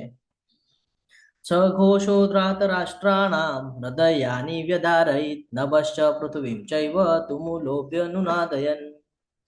આનો અર્થ એમ છે કે આકાશ તેમજ પૃથ્વી પર પ્રતિધ્વનિત થતા આ વિભિન્ન ગગનભેદી શંખોના નાદે ધૃતરાષ્ટ્રના પુત્રોના હૃદયોને વિદીર્ણ કર્યા. કેમ ભાઈ, અવાજ તો બહુ મોટો હતો. કેમ ધૃતરાષ્ટ્રની સાઈડમાં જેવું થયું? કેમ પાંડવોની સાઈડમાં એવું ન થયું? શું કામ પાંડવોને તકલીફ ન થઈ? શું કામ ધૃતરાષ્ટ્રને તકલીફ થઈ? એક આપણી શરીરની એક વ્યવસ્થા છે, આપણે એને ભૌતિક જગત સાથે જોડીને સમજીએ. જ્યારે તમે કોઈ ભૂલ કરી બેસો છો ને, અને ભૂલ જ્યારે સામેવાળાના ધ્યાનમાં આવી જાય છે ને, ત્યારે અંદરથી એક બીક લાગે, એક ધ્રુજારી છૂટે. ખબર છે? આપણને એવું થાય કે કાશ કોઈને ખબર ન પડે મેં શું કર્યું છે. અંદરથી એક બીક હોય આપણને કે આપણે કંઈક ખોટું કરીને આવ્યા છીએ. સેમ સિચ્યુએશન એ લોકોની પણ હતી. એ લોકોને ખબર છે કે આપણે અધર્મના સાઈડ પર ઊભા છીએ, તો અંદરથી ધ્રુજારી હતી ને, તો એ અવાજ એ લોકોને સહન ન થઈ શક્યો, તો એ લોકોને હાર્ટ એટેક આવી ગયો. ઘણા બધા લોકો તો ત્યાં જ મૃત્યુ મુખે વયા ગયા. એટલે આ સમજવું ખૂબ જરૂરી છે. દુર્યોધનની ટુકડીએ શંખ ફૂક્યો ત્યારે પાંડવના હૃદયને તોડ્યું નહીં, કારણ કે ભગવાન કૃષ્ણ પર એ લોકોને વિશ્વાસ છે. ભગવાનનો આશ્રય લેવાથી ડરવાનું કોઈ કારણ નથી. 2.40 40 છે ને? કયો શ્લોક છે 2.40? હમણાં જ હું બોલી ગયો છું થોડીક વાર પહેલા કે જે ભગવાન માટે, ધર્મ માટે થોડું પણ કાર્ય કરે છે, ભગવાન કહે છે મોટાથી મોટા ભયમાંથી હું એનું રક્ષણ કરું છું. નેહા વિક્રમ નાશોસ્તિ પ્રત્યવાયો ન વિદ્યતે સ્વલ્પમપ્યસ્ય ધર્મસ્ય ત્રાયતે મહતો ભયાત. જે લોકો ભગવાનની સાથે હોય ને, એને ભગવાન ઉપર બહુ વિશ્વાસ હોય, ચિંતા કરવાની કોઈ આવશ્યકતા જ ન હોય. ખબર છે કે બધું ભગવાનને સમર્પિત છે, ભગવાન જે નિર્ણય લે એ યોગ્ય જ જવાનો છે. તો એટલા માટે ડરવાનું કોઈ કારણ નહોતું, અને એ લોકોને ખબર છે કે આપણે જેના માર્ગદર્શન હેઠળ છીએ એ આપણને યોગ્ય જ માર્ગ સમજાવી રહ્યા છે, એટલે કોઈ ચિંતાનું કારણ નથી. તો આ સમજવું ખૂબ જરૂરી છે. આપણે જ્યારે ખોટા રસ્તા પર હોય ને, તો આપણને પથે પથે ડર લાગે, પરંતુ આપણે જો સાચા રસ્તા પર હોય ને, તો અંદરથી આપણને મક્કમતા આવે કે ભાઈ મેં કાંઈ ખોટું કર્યું નથી, તો હું શું કામ ડરું. હંમેશા ધ્યાનમાં રાખવાનું છે કે આપણે જો કાંઈ ભૂલ કરી નથી તો આપણે ડરવાનું કોઈ જરૂરત નથી, કોઈ કારણ નથી, છે ને? ડરે કોણ? જેણે ખોટા કામ કર્યા હોય ને એ ડરે. હવે આગળ જોજો કે હવે શું શું સિચ્યુએશન બદલાઈ રહી છે. આ જે રથ છે ને, આ અગ્નિદેવ દ્વારા મળેલો છે અર્જુનને. કોઈ સાધારણ રથ છે નહીં, આ દિવ્ય રથ છે જે અગ્નિદેવ દ્વારા પ્રાપ્ત થયો છે. તે વખતે હનુમાનજીના ચિહ્નથી અંકિત ધ્વજવાળા રથમાં આરૂઢ થયેલા પાંડુપુત્ર અર્જુને પોતાનું ધનુષ ઉઠાવ્યું અને તે બાણ છોડવા તૈયાર થયો. હે રાજન, ધૃતરાષ્ટ્રના પુત્રોને વ્યૂહમાં ગોઠવાયેલા જોઈને અર્જુને પછી ભગવાન શ્રી કૃષ્ણને આ વચનો કહ્યા. સિચ્યુએશનને સાથે સાથે સમજતા જજો, અને જે પરિસ્થિતિ છે યુદ્ધના મેદાન પર એ પણ સાથે સાથે સમજતા જજો, તો ખબર પડશે કે કેવી રીતે ચેન્જ થઈ રહ્યું છે બધું. હવે એ રથ ઉપર વિરાજમાન છે હનુમાનજી. હનુમાનજી કોણ છે? આપણને બધાને ખબર છે, રામચંદ્રજીના સૌથી શુદ્ધ ભક્ત છે, બરાબર છે. એમને ચિરંજીવીનું વરદાન છે. જેમ કૃપાચાર્ય અશ્વત્થામાને છે ને, એવી રીતે એમને પણ છે. અશ્વત્થામાને વરદાન તો નથી, અશ્વત્થામાને શ્રાપ છે કે મૃત્યુ નહીં આવે, તું ચાહીશ તો પણ તને મૃત્યુ નહીં આવે. એની પણ એક કથા છે, આપણે ફરી કોક વાર લઈશું. અહીંયા પણ એક કથા લાગુ થાય છે. કદલીવનની કથા અહીંયા મળી આવે છે, જેના લીધે આપણે સમજી શકીએ કે હનુમાનજી ત્યાં શું કામ વિરાજમાન થયા છે. તો હનુમાનજી પાસે અષ્ટસિદ્ધિ છે. એટલે કેવી? ભારેમાં ભારે થઈ શકે, હલકામાં હલકું થઈ શકે, અણીમાં, ગરિમાં, લગીમાં, એ બધી છે, પ્રાપ્તિ ને એ બધી. તો એમાં એવું છે કે ભારેમાં ભારે થઈ શકે, હલકામાં હલકું થઈ શકે, મોટામાં મોટું થઈ શકે, નાનામાં નાનું થઈ શકે, ઈચ્છા કરે ત્યાં પહોંચી શકે, ઈચ્છાની પૂર્તિ કરી શકે. આવી બધી એમની પાસે ઓલરેડી બધી શક્તિઓ છે, અને એ ક્યાં વિરાજમાન છે? ઓલા દિવ્ય રથ ઉપર, બરાબર છે. હવે સમજવા જેવી વાત છે, હું લાસ્ટમાં શેર કરીશ તમારી સાથે કે બધું થઈ ગયું. અર્જુનજી પણ રેડી થઈ ગયા છે યુદ્ધ કરવા માટે. અર્જુનજી હાથમાં ધનુષ્ય ઉપાડી લીધું છે અને બધું રેડી કરીને હવે રેડી થઈ ગયા છે. હવે અર્જુનજી શું કે છે ખબર છે? હવે અર્જુનજી કૃષ્ણને શું કે છે જોવો. હવે અર્જુન ઉવાચ સેનયોરુભયોર્મધ્યે રથ સ્થાપય મેચ્યુત યા દેવાતા યાવદેતાંત્રિરીક્ષેહમ યોદધુકામ યોદ્ધતુ કામાન વ્યવસ્થિતાન. શું કહી રહ્યા છે ખબર છે? કે છે કે આ જે રથ છે ને, આ રથને બંને સૈન્યોની વચ્ચે લઈને ઊભો રાખો ને, જેથી મારે જોવું છે કે યુદ્ધની ઈચ્છા કરવા વાળા જે મહાન, જે પણ શસ્ત્ર સંઘર્ષમાં જે પણ ઊભા છે, આપણા હોય કે સામેવાળા હોય, મારે આ લોકોને જોવા છે. શું કે છે ભગવાનને? મારે જોવા છે કે આ શસ્ત્રથી જે સજ્જ છે આ લોકો કોણ કોણ છે અને કેવા કેવા છે, આ બધા મારે જોવા છે. આપણે પણ જીવનમાં કોઈ નિર્ણય લેવો હોય તો આપણે શું કરીએ છીએ? હરે કૃષ્ણ. શું ભૂલ કરીએ છીએ આપણે? હરે કૃષ્ણ. નથી ખબર શું ભૂલ કરીએ છીએ? અર્જુનજી શું કે છે અહીંયા? મારે જાણવું છે કે સામે કોણ ઊભું છે. આપણે શું કરવું જોઈએ? કે કોઈ પણ નિર્ણય લેવાની પહેલા આપણે પરિસ્થિતિને નજીકથી સમજવી ખૂબ જરૂરી છે. કે આ જે કાંઈ પણ હું કરી રહ્યો છું, શા માટે કરી રહ્યો છું, એમાં કોણ કોણ સામેલ છે અને આનું શું રિઝલ્ટ આવી શકે છે. આપણે શું કરીએ છીએ? ફટકન નિર્ણય લઈ લઈએ છીએ કે આમ નહીં તો આમ કરી નાખીશ, આમ નહીં તો આમ કરી નાખીશ. નુકસાન થઈ જાય છે. અર્જુનજીના પાસેથી આ શીખવાનું છે આપણે કે પહેલા સ્ટાર્ટ કરવાની પહેલા કોઈ પણ કાર્ય તમે જ્યારે સ્ટાર્ટ કરો, કોઈ પણ ભૌતિક જગતને લગતું હોય, આધ્યાત્મિક લગતું હોય, કોઈ પણ કાર્ય તમારા જીવનનું ચાલુ કરવાની પહેલા આ પરિસ્થિતિમાં આવવું ખૂબ જરૂરી છે. સૌથી પહેલો પ્રશ્ન થવો જોઈએ કે હું આ કરું શું કામ છું, શેની માટે કરું છું, હું કરીશ તો એમાં કોણ કોણ લોકો જોડાશે.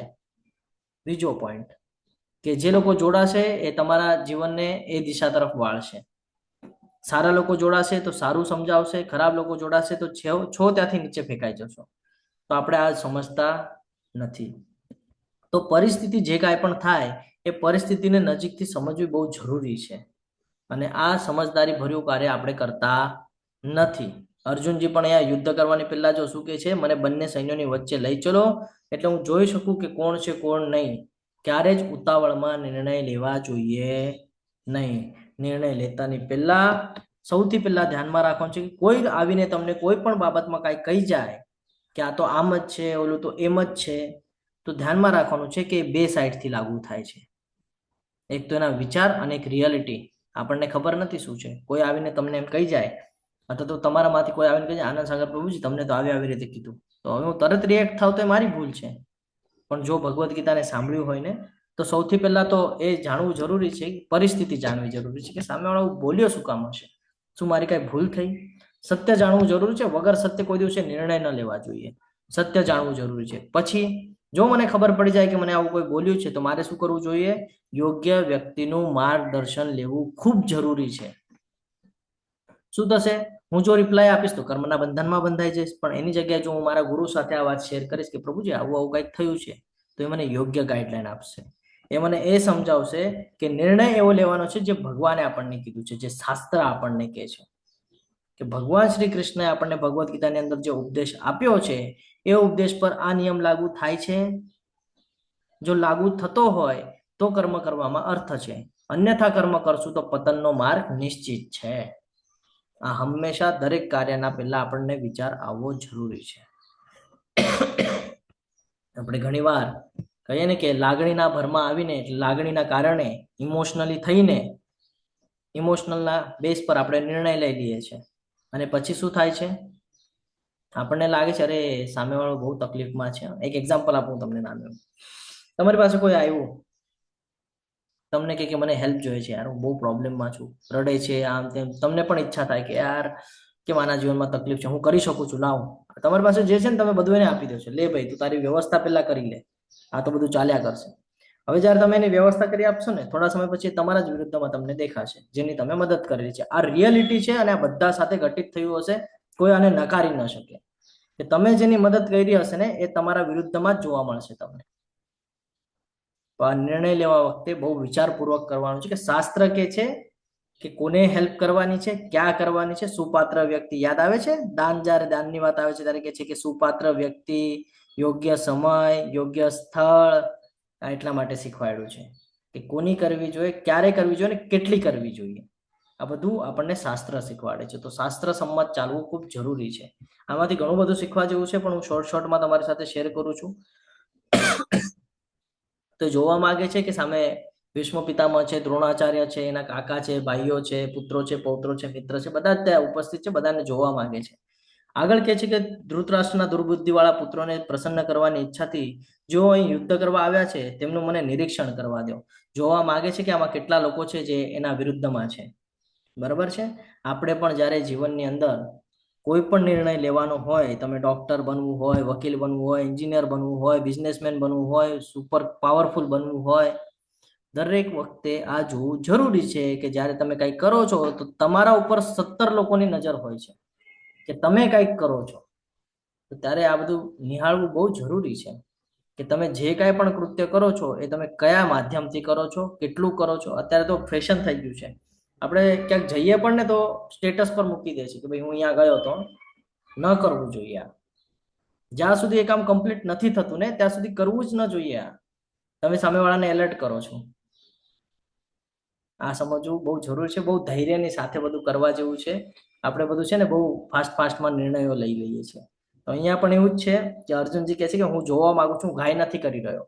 હું જોવા માંગુ છું કે જેઓ દુર્બુદ્ધિવાળા છે, હા, જે લોકો દુર્યોધનને પ્રસન્ન કરવા માટે થઈને મારી સાથે યુદ્ધ કરવા આવ્યા છે ને, મારે બધાને જોવું છે કે કોણ કોણ સામા પક્ષે છે, કોણ કોણ એ અધર્મની સાથે ઊભું છે. મારે આ જોવું જરૂરી છે. આપણને આ જાણવું ખૂબ જરૂરી છે કે આપણે જ્યારે જીવનમાં કોઈ પણ કાર્ય કરીએ ને તો એ કયા માધ્યમથી થાય છે, કે સારા માધ્યમથી થઈ રહ્યું છે કે ખરાબ માધ્યમ માટે થઈ રહ્યું છે. આ સમજવું ખૂબ જરૂરી છે. એટલે અહીંયા આપણે જોવું જરૂરી છે કે કરુણા સારી છે. આપણને કોઈ પત્તર કરુણા થાય, કરુણા સારી છે, પરંતુ ખાલી ભાવનાના આધારે પોતાનું કર્તવ્ય છોડવું આ સૌથી મોટી મૂર્ખતા છે. સૌથી મોટી મૂર્ખતા છે. કે સૌથી પહેલો પ્રશ્ન આપણને થયો છે કે મારો જન્મ શા માટે થયો છે, મારું કર્તવ્ય શું છે.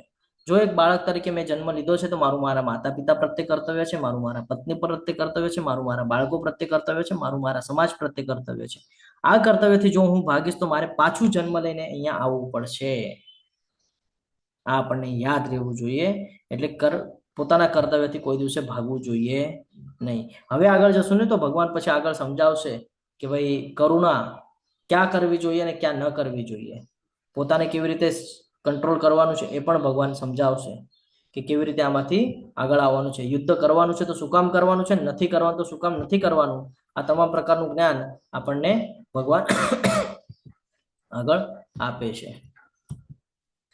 અચ્યુતનો અર્થ જે અચૂક છે, કોઈ દિવસે ચૂકતા નથી, એને અચ્યુત તરીકે સંબોધન કરવામાં આવે છે. ભગવાન તેમના ભક્તોના પ્રેમ માટે કોઈ દિવસે નિષ્ફળ જતા નથી. આમ તેમના મિત્રની સેવામાં વ્યસ્ત રહે છે. તેને કારણહીન અહેતુકી સેવા કહેવાય છે. અહેતુકી દયા છે ભગવાનની આપણા ઉપર. પોતાના સારથી તરીકે અર્જુનના આદેશનું પાલન કરવામાં કોઈ દિવસે સંકોચ નથી કરતા. તેમ છતાં તેમનું સર્વોચ્ચ પદ અપરિવર્તિત હતું. જો 3 લોકના સ્વામી હતા તો પણ ઊભા હતા યુદ્ધના મેદાન ઉપર. ચાહત તો 1 મિનિટમાં પૂરું કરી શકતા હતા, પણ કર્યું કે નહીં. જ્ઞાન આપવું છે ને. એટલે હવે અહીંયાથી અધ્યાયનું નામ ચેન્જ થશે. આ સંજયજીના શ્લોક પૂરા થશે ને એટલે અધ્યાયનું નામ ચેન્જ થઈ જશે. કેવી રીતે ચેન્જ કરે છે ને એ જોજો હવે ભગવાન. સંજય ઉવાચ એવ મુક્ત ઋષિકેશો ગુડાકેશેન ભારત સેનયોરુભયોર્મધ્યે સ્થાપયિત્વા રથોત્તમમ.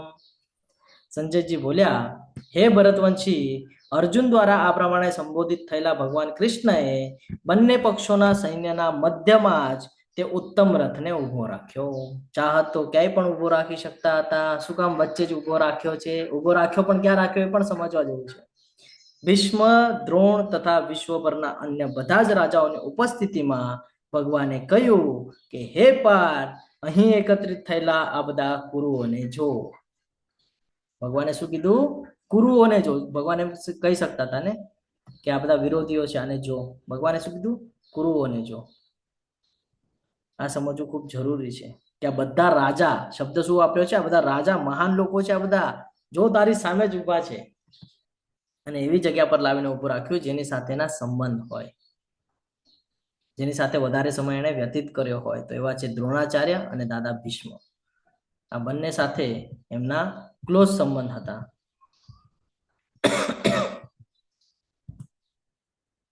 ભગવાન અને તેમના સેવક વચ્ચેનો સંબંધ ખૂબ જ મધુર અને દિવ્ય છે. સેવક હંમેશા ભગવાનની સેવા કરવા માટે તત્પર હોય છે અને તે જ રીતે ભગવાન પણ હંમેશા ભક્તની સેવા કરવાની તક શોધે છે. તો ભગવાન પણ હવે યોગ માયામાં મૂકે છે અર્જુનને. અને જોજો, જે હમણાં અહીંયા થોડી વાર પહેલા જે અર્જુન તૈયાર થયા હતા, જો અહીંયા અર્જુન શું તૈયાર થયા હતા? 20મા શ્લોકમાં પોતાનું ધનુષ ઉઠાવ્યું અને બાણ છોડવા માટે તૈયાર થઈ ગયા. 20મા શ્લોકમાં થોડા જ ક્ષણમાં શું થયું? જુઓ હવે ક્યાં ઉભું રાખ્યું છે અને શું થાય છે ને એ જોજો. કેટલા 4 થી 6 શ્લોકની અંદર સિચ્યુએશન પલટાઈ ગઈ. જીવનમાં આવું જ થાય છે, ક્યારે પરિસ્થિતિ બદલાઈ જાય ને આનો કાંઈ ભરોસો નથી. એટલે ભગવાનના સાનિધ્યમાં રહેવું જરૂરી છે. અહીંયા સમજાવશે હમણાં. બંને પક્ષોની સેનાઓની મધ્યમાં ઉભેલા અર્જુને પોતાના કાકા, દાદાઓ, આચાર્યો, મામાઓ, ભાઈઓ, પુત્રો, પૌત્રો, મિત્રો તથા સસરાઓ તેમજ શુભેચ્છકોને જોયા. અર્જુન જોઈ શકતા હતા તમામ પ્રકારના પોતાના સંબંધીઓ, મિત્રો અને શુભેચ્છક. એની સાથે સાથે જ ભીષ્મ દાદા, સોમદત્ત જેવા દાદા એની સામે ઉભા હતા.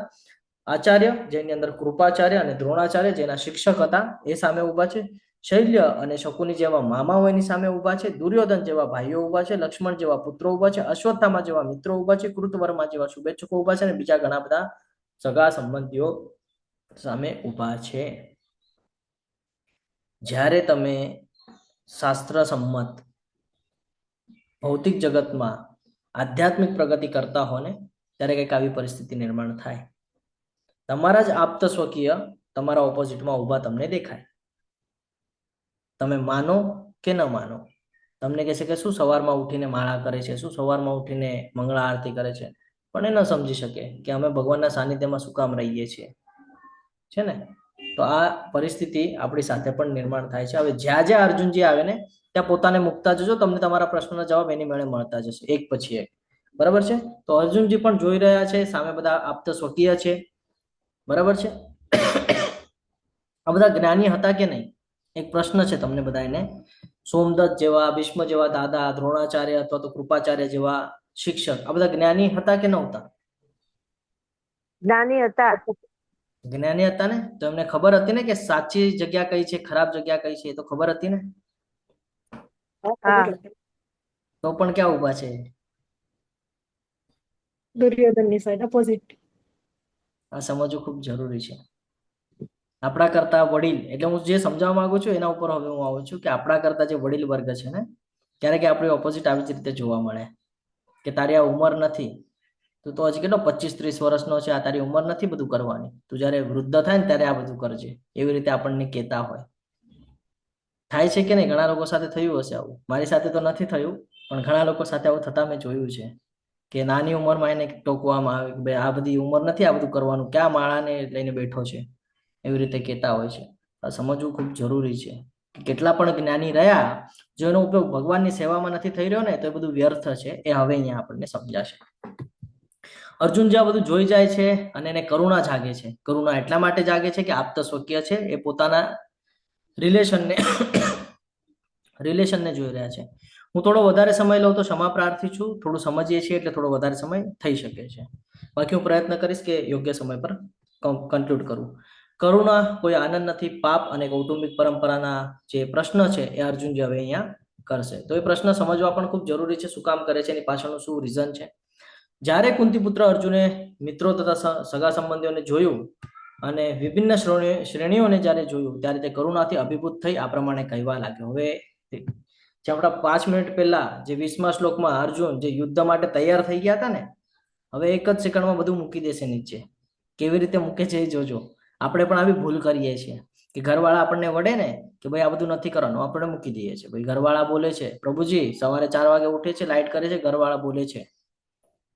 ઘણા બધા આવા એક્સપ્લેન થતા હોય, આપણને ફોન આવતા હોય, મેસેજ આવતા હોય, પ્રભુજી તમે કહો છો 16 માળા કરવાની, પણ પ્રભુજી 2-3 માળા કરે છે, ઘરવાળા બોલે છે કે ભણવાનું છોડીને તું ક્યાં માળા કરે છે, કામ ધંધા છોડીને તું ક્યાં માળા કરે છે, એવું બધું બોલે છે, એવું કહેતા હોય છે લોકો. પણ સમજવું ખૂબ જરૂરી છે કે શું એક્ઝેક્ટલી કરવાનું છે, આપણું કર્તવ્ય શું છે. હવે અહીંયાથી આપણે એ જ જાણવાનું છે કે અર્જુનજી શું ભૂલ કરે છે. અર્જુનજીની જગ્યાએ પોતાને રાખવાનું છે, તો ખબર પડી જશે આપણે શું ભૂલ થાય છે. અર્જુને કહ્યું, હે પ્રિય કૃષ્ણ, આ રીતે યુદ્ધ કરવાની ઈચ્છાવાળા મારા મિત્રો તથા સ્વજનોને મારી સામે ઉપસ્થિત થયેલા જોઈ મારા અંગો ધ્રુજવા લાગ્યા છે અને મારું મુખ પણ સુકાઈ રહ્યું છે. શું જોવા મળે છે અહીંયા? અર્જુનજી કેવી રીતે વિચાર કરી રહ્યા છે? એક પ્રશ્ન હું તમને પૂછું કે અર્જુનજીની અહીંયા શું માનસિકતા છે, શું વિચાર કરે છે? અરે લાગણીથી લાગણીથી પ્રભુજી. હા, હમણાં જ આપણે લાગણી કીધું લાગણી કેવી હોવી જોઈએ? લાગણીથી જુએ છે કે સામે બધા મારા જ પરિવારજનો છે. મારું હરે કૃષ્ણ પ્રભુજી, કરુણા ક્યાં કરવી એ બહુ જરૂરી છે, બધી જગ્યાએ ના કરાય. હરીબો, કરુણા ક્યાં થઈ રહી છે ને, આ બહુ મહત્વની છે. વગર જ્ઞાનની કરુણા કોઈ કામની નથી. બીજું કે અહીંયા એક મહત્વની બાબત સમજવી જરૂરી છે કે જ્યારે મન ઉપર અસર થાય છે ને, તો એની અસર આપણા શરીર ઉપર જોવા મળે છે. જે કાંઈ પણ આપણા મન ઉપર અસર કરી જાય છે ને, એની અસર આપણા શરીર ઉપર આપણને જોવા મળે છે. એક એક્ઝામ્પલ આપું, તમારા જીવનમાં જો દુઃખ થતું હોય, તમારા મનના વિરુદ્ધમાં બધું થતું હોય ને, તો તમે ડિપ્રેશનના શિકાર થાવ, તમારી ઊંઘ બગડી જાય, તમારું ખાવાનું યોગ્ય ન હોય, તમારી વિચાર કરવાની ક્ષમતા તૂટી જાય, જે તમારા શરીરને નબળું કરે છે. તો આવી અસર આપણી પણ થતી હોય છે. તો અર્જુનનું જે મન છે અહીંયા વિચલિત કરી રહ્યા છે. વિચલિત થાય છે એટલે એના શરીર પર અલગ અલગ લક્ષણો જોવા મળે છે. જે હવે લક્ષણો અહીંયા આપણને બતાવશે. મારા સમગ્ર શરીરે કંપ થઈ રહ્યો છે, મારા શરીરે રોમાંચ થઈ રહ્યો છે, મારું ગાંડીવ ધનુષ મારા હાથમાંથી સરી પડે છે અને મારી ત્વચા બળી રહી છે. આવી જ કંઈક પરિસ્થિતિ આપણી સાથે પણ થાય.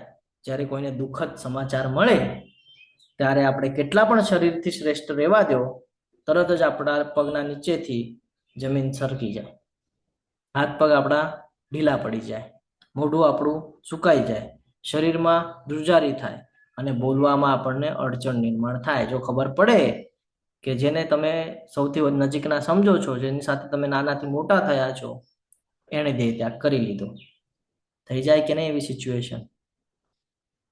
એટલે આ બધું શું કામ થાય છે? મનના સ્થિતિના કારણે શરીર ઉપર અસર થાય છે. જો તમારે બીમાર ન પડવું હોય તો તમારું મન મક્કમ હોવું જરૂરી છે. જો તમારે વિચલિત ન થવું હોય તો તમારું મન મક્કમ હોવું જરૂરી છે. અહીંયાથી સમજવા જેવી બાબત છે કે જો મન ઉપર કંટ્રોલ હશે ને, તો પરિસ્થિતિ કેવી પણ આવવા દો, તમે કોઈ દિવસે વિચલિત નહીં થાવ, તમે એમાંથી માર્ક કાઢી લેશો. એ અહીંયા સમજવા જેવી બાબત છે. અર્જુનજી છે એની અંદર શક્તિ તો ઘણી છે, ધનુર્ધારી છે, હા, સવ્યસાચી છે, કોઈ પણ હાથે ધનુર ચલાવે છે, પરફેક્ટ નિશાના પર જ લાગવાનું છે, પણ એને પણ કમજોર કરી નાખે છે. કોણ? ખાલી મન. તો તમારી અંદર કેટલી પણ શ્રેષ્ઠતા રહેવા દો, કેટલું પણ જ્ઞાન રહેવા દો, કેટલી પણ તાકાત રહેવા દો, પણ જો હું તમારા મન ઉપર અત્યારે અટેક કરી દઉં તો 2 મિનિટમાં તમે નબળા પડી જશો. અને આ આપણો સૌથી મોટો વીક પોઈન્ટ છે, ખબર છે? અને જે લોકો જાણે છે ને, એ આ જ પોઈન્ટ ઉપર પ્રેશર આપે છે કે હું આને માનસિક ત્રાસ આપીશ ને, આ એની મેળે ડિસ્ટ્રોય થઈ જશે. અને મોસ્ટલી બધા એ જ કરે છે ને, આપણે એમાં જ ફસાઈએ છીએ. એટલા માટે ભગવાન 6થા અધ્યાયમાં ખૂબ સરસ રીતે સમજાવે છે કેવી રીતે એના પર તમારે વિજય પ્રાપ્ત કરવાનો છે. સમજાય છે? એટલે આધ્યાત્મિક જીવનમાં મનને સ્થિર કરવું, એના પર વધારે મહત્વ આપવામાં આવેલું છે. ભગવાનનું જે જ્ઞાન છે, ભગવાનનો જે આશ્રય છે, એ બહુ જરૂરી છે. એ હશે તો મનને કેમ સંયમ કરવું છે ને, એ આપણને સમજાશે. એટલા માટે હંમેશા આપણે ભગવાનના સાનિધ્યમાં હોવું જરૂરી છે. અહીંયા થાય છે એવું કે અર્જુનજી છે એ પોતાના સ્વજનોને જોઈને એટલો બધો મોહ વધી જાય છે, એમને એટલો બધો મોહ વધી જાય છે કે એમની માનસિકતા બદલાઈ રહી છે, શરીર ઉપર દેખાવા લાગી છે, અને હવે એમનું જે મન છે એ અશાંત થઈ રહ્યું છે કે છે મારી ત્વચા બળી રહી છે, ગાંડીવ પડી રહ્યું છે. આ સમજવું ખૂબ જરૂરી છે. આપણે પણ જીવનમાં જ્યારે કંઈક કરી રહ્યા હોય ને, કોઈ આપણને નેગેટિવ કરે ને, આપણે આખું બધું છોડી દઈએ છીએ, કહે છે જવા દે, મારે કરવું જ નથી. તો આ સમજવું ખૂબ જરૂરી છે કે શું કરવાનું છે, શું નથી કરવાનું. અર્જુનજી પાસે શક્તિ હતી, અનુભવ હતો, જ્ઞાન હતું, શસ્ત્ર હતું, બધું હતું. શું નહોતું એમની પાસે? બધું હતું, પણ ખાલી એક ભૂલ થઈ ગઈ. શું? મન વિચલિત થઈ ગયું. આપણે પણ ક્યારેક કરુણામાં આવી આપણા સ્વજનોને જોઈને આપણે પણ ક્યારેક ઇમોશનલ થઈ જઈએ છીએ. તો ઇમોશનલ ક્યાં થવું, કેટલું થવું, આ બહુ જરૂરી છે. ક્યાંય પણ ઇમોશનલ થશું તો નુકસાન આપણું થવાનું જ છે. એટલે અહીંયા કહે છે કે હું હવે અહીં વધારે સમય સ્થિર ઊભો રહી શકતો નથી. હું મારી જાતને ભૂલી રહ્યો છું અને મારું મન ભમી રહ્યું છે. હે કૃષ્ણ, હે કેશી દૈત્યના સંહારક. કેશવ શું કામ કીધું છે? કારણ કે એની અંદર એવી વૃત્તિ આવી રહી છે. તો કે છે કેશી દૈત્યના સંહારક કેશવ, મને તો ખાલી દુર્ભાગ્યના જ દર્શન થાય છે. કેમ એવું થયું? કેમ દુર્ભાગ્યના દર્શન થાય છે કીધું એમણે? હરે કૃષ્ણ.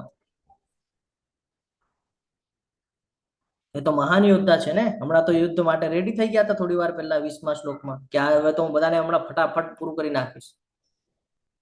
શું થયું? શું એવું જોઈ ગયા? ભાવનાત્મક રીતે એમને આઘાત બેઠો. આપણે બધા પણ ઇમોશનલી જતા હોઈએ છીએ, તો આ સમજવું ખૂબ જરૂરી છે કે આપણે જે દ્રષ્ટિકોણથી જોઈએ છે એ દ્રષ્ટિકોણથી આપણે શરીરના બેઝ પર જોઈએ છીએ, જ્યારે ભગવાન આપણને જે દ્રષ્ટિકોણની વાત કરે છે આત્માના દ્રષ્ટિકોણની વાત કરે છે, કર્તવ્યના દ્રષ્ટિકોણની વાત કરે છે. આપણે શેનાથી જોઈએ છે? રિલેશનના દ્રષ્ટિકોણથી જોઈએ છે. આપણે જે કાંઈ પણ કરીએ છીએ શારીરિક દ્રષ્ટિકોણથી આપણે વિચાર કરીએ છીએ, જ્યારે ભગવાન કર્તવ્યના દ્રષ્ટિકોણથી સમજાવવાનો પ્રયત્ન કરશે આવતીકાલે. એટલે આ સમજવું ખૂબ જરૂરી છે કે આપણે કઈ સ્થિતિમાં છે અને એને કેવી રીતે સમજવાનું છે. તો અર્જુનજી અહીંયા અલગ અલગ બાબતો કહી રહ્યા છે કે ભાઈ મને તાણ આવી રહ્યું છે ને મારાથી હવે નહીં થાય ને. હવે આગળ જો બીજું કારણ આપી દે છે. શું કારણ આપે છે? કે મારી કોઈ ઈચ્છા નથી તમે મને રાજા બનાવો તો પણ આ યુદ્ધમાં મારા પોતાના સ્વજનોને હણવાથી કોઈ કલ્યાણકારી કેવી રીતે પ્રાપ્ત થઈ શકે એ હું જોઈ શકતો નથી, અને હે પ્રિય કૃષ્ણ હું તેનાથી કોઈ વિજય, રાજ્ય કે સુખની ઈચ્છા પણ રાખતો નથી. જો અહીંયા એમના દ્રષ્ટિકોણથી આપણે જોવાનો પ્રયત્ન કરીએ ને, અર્જુનજીના, પોતાને અર્જુનજીની જગ્યાએ રાખજો તો તમને આનો આન્સર વ્યવસ્થિત રીતે સમજાશે. અર્જુનજી શું કહે છે ખબર છે? કે આ બધા મારા આપતા સ્વકીય છે. જો આપણે એના રિયાલિટીમાં જઈએ ને તો વાત કંઈક અલગ છે. જો આપતા સ્વકીય છે તો વિરુદ્ધ શું કામ નોંધાવી રહ્યા છે?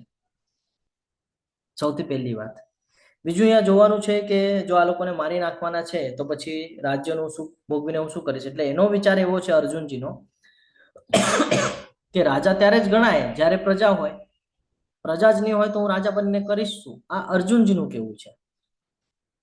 કે તમને પણ એવું થાય ને કે તો મારા કાકા થાય છે ને મારા મામા થાય છે ને હું એનો વિરોધ કરીશ તો રિલેશન ખરાબ થશે, તો જવા દે ને, રિલેશન ખરાબ કરવા કરતા હું ભક્તિ મૂકી દઉં.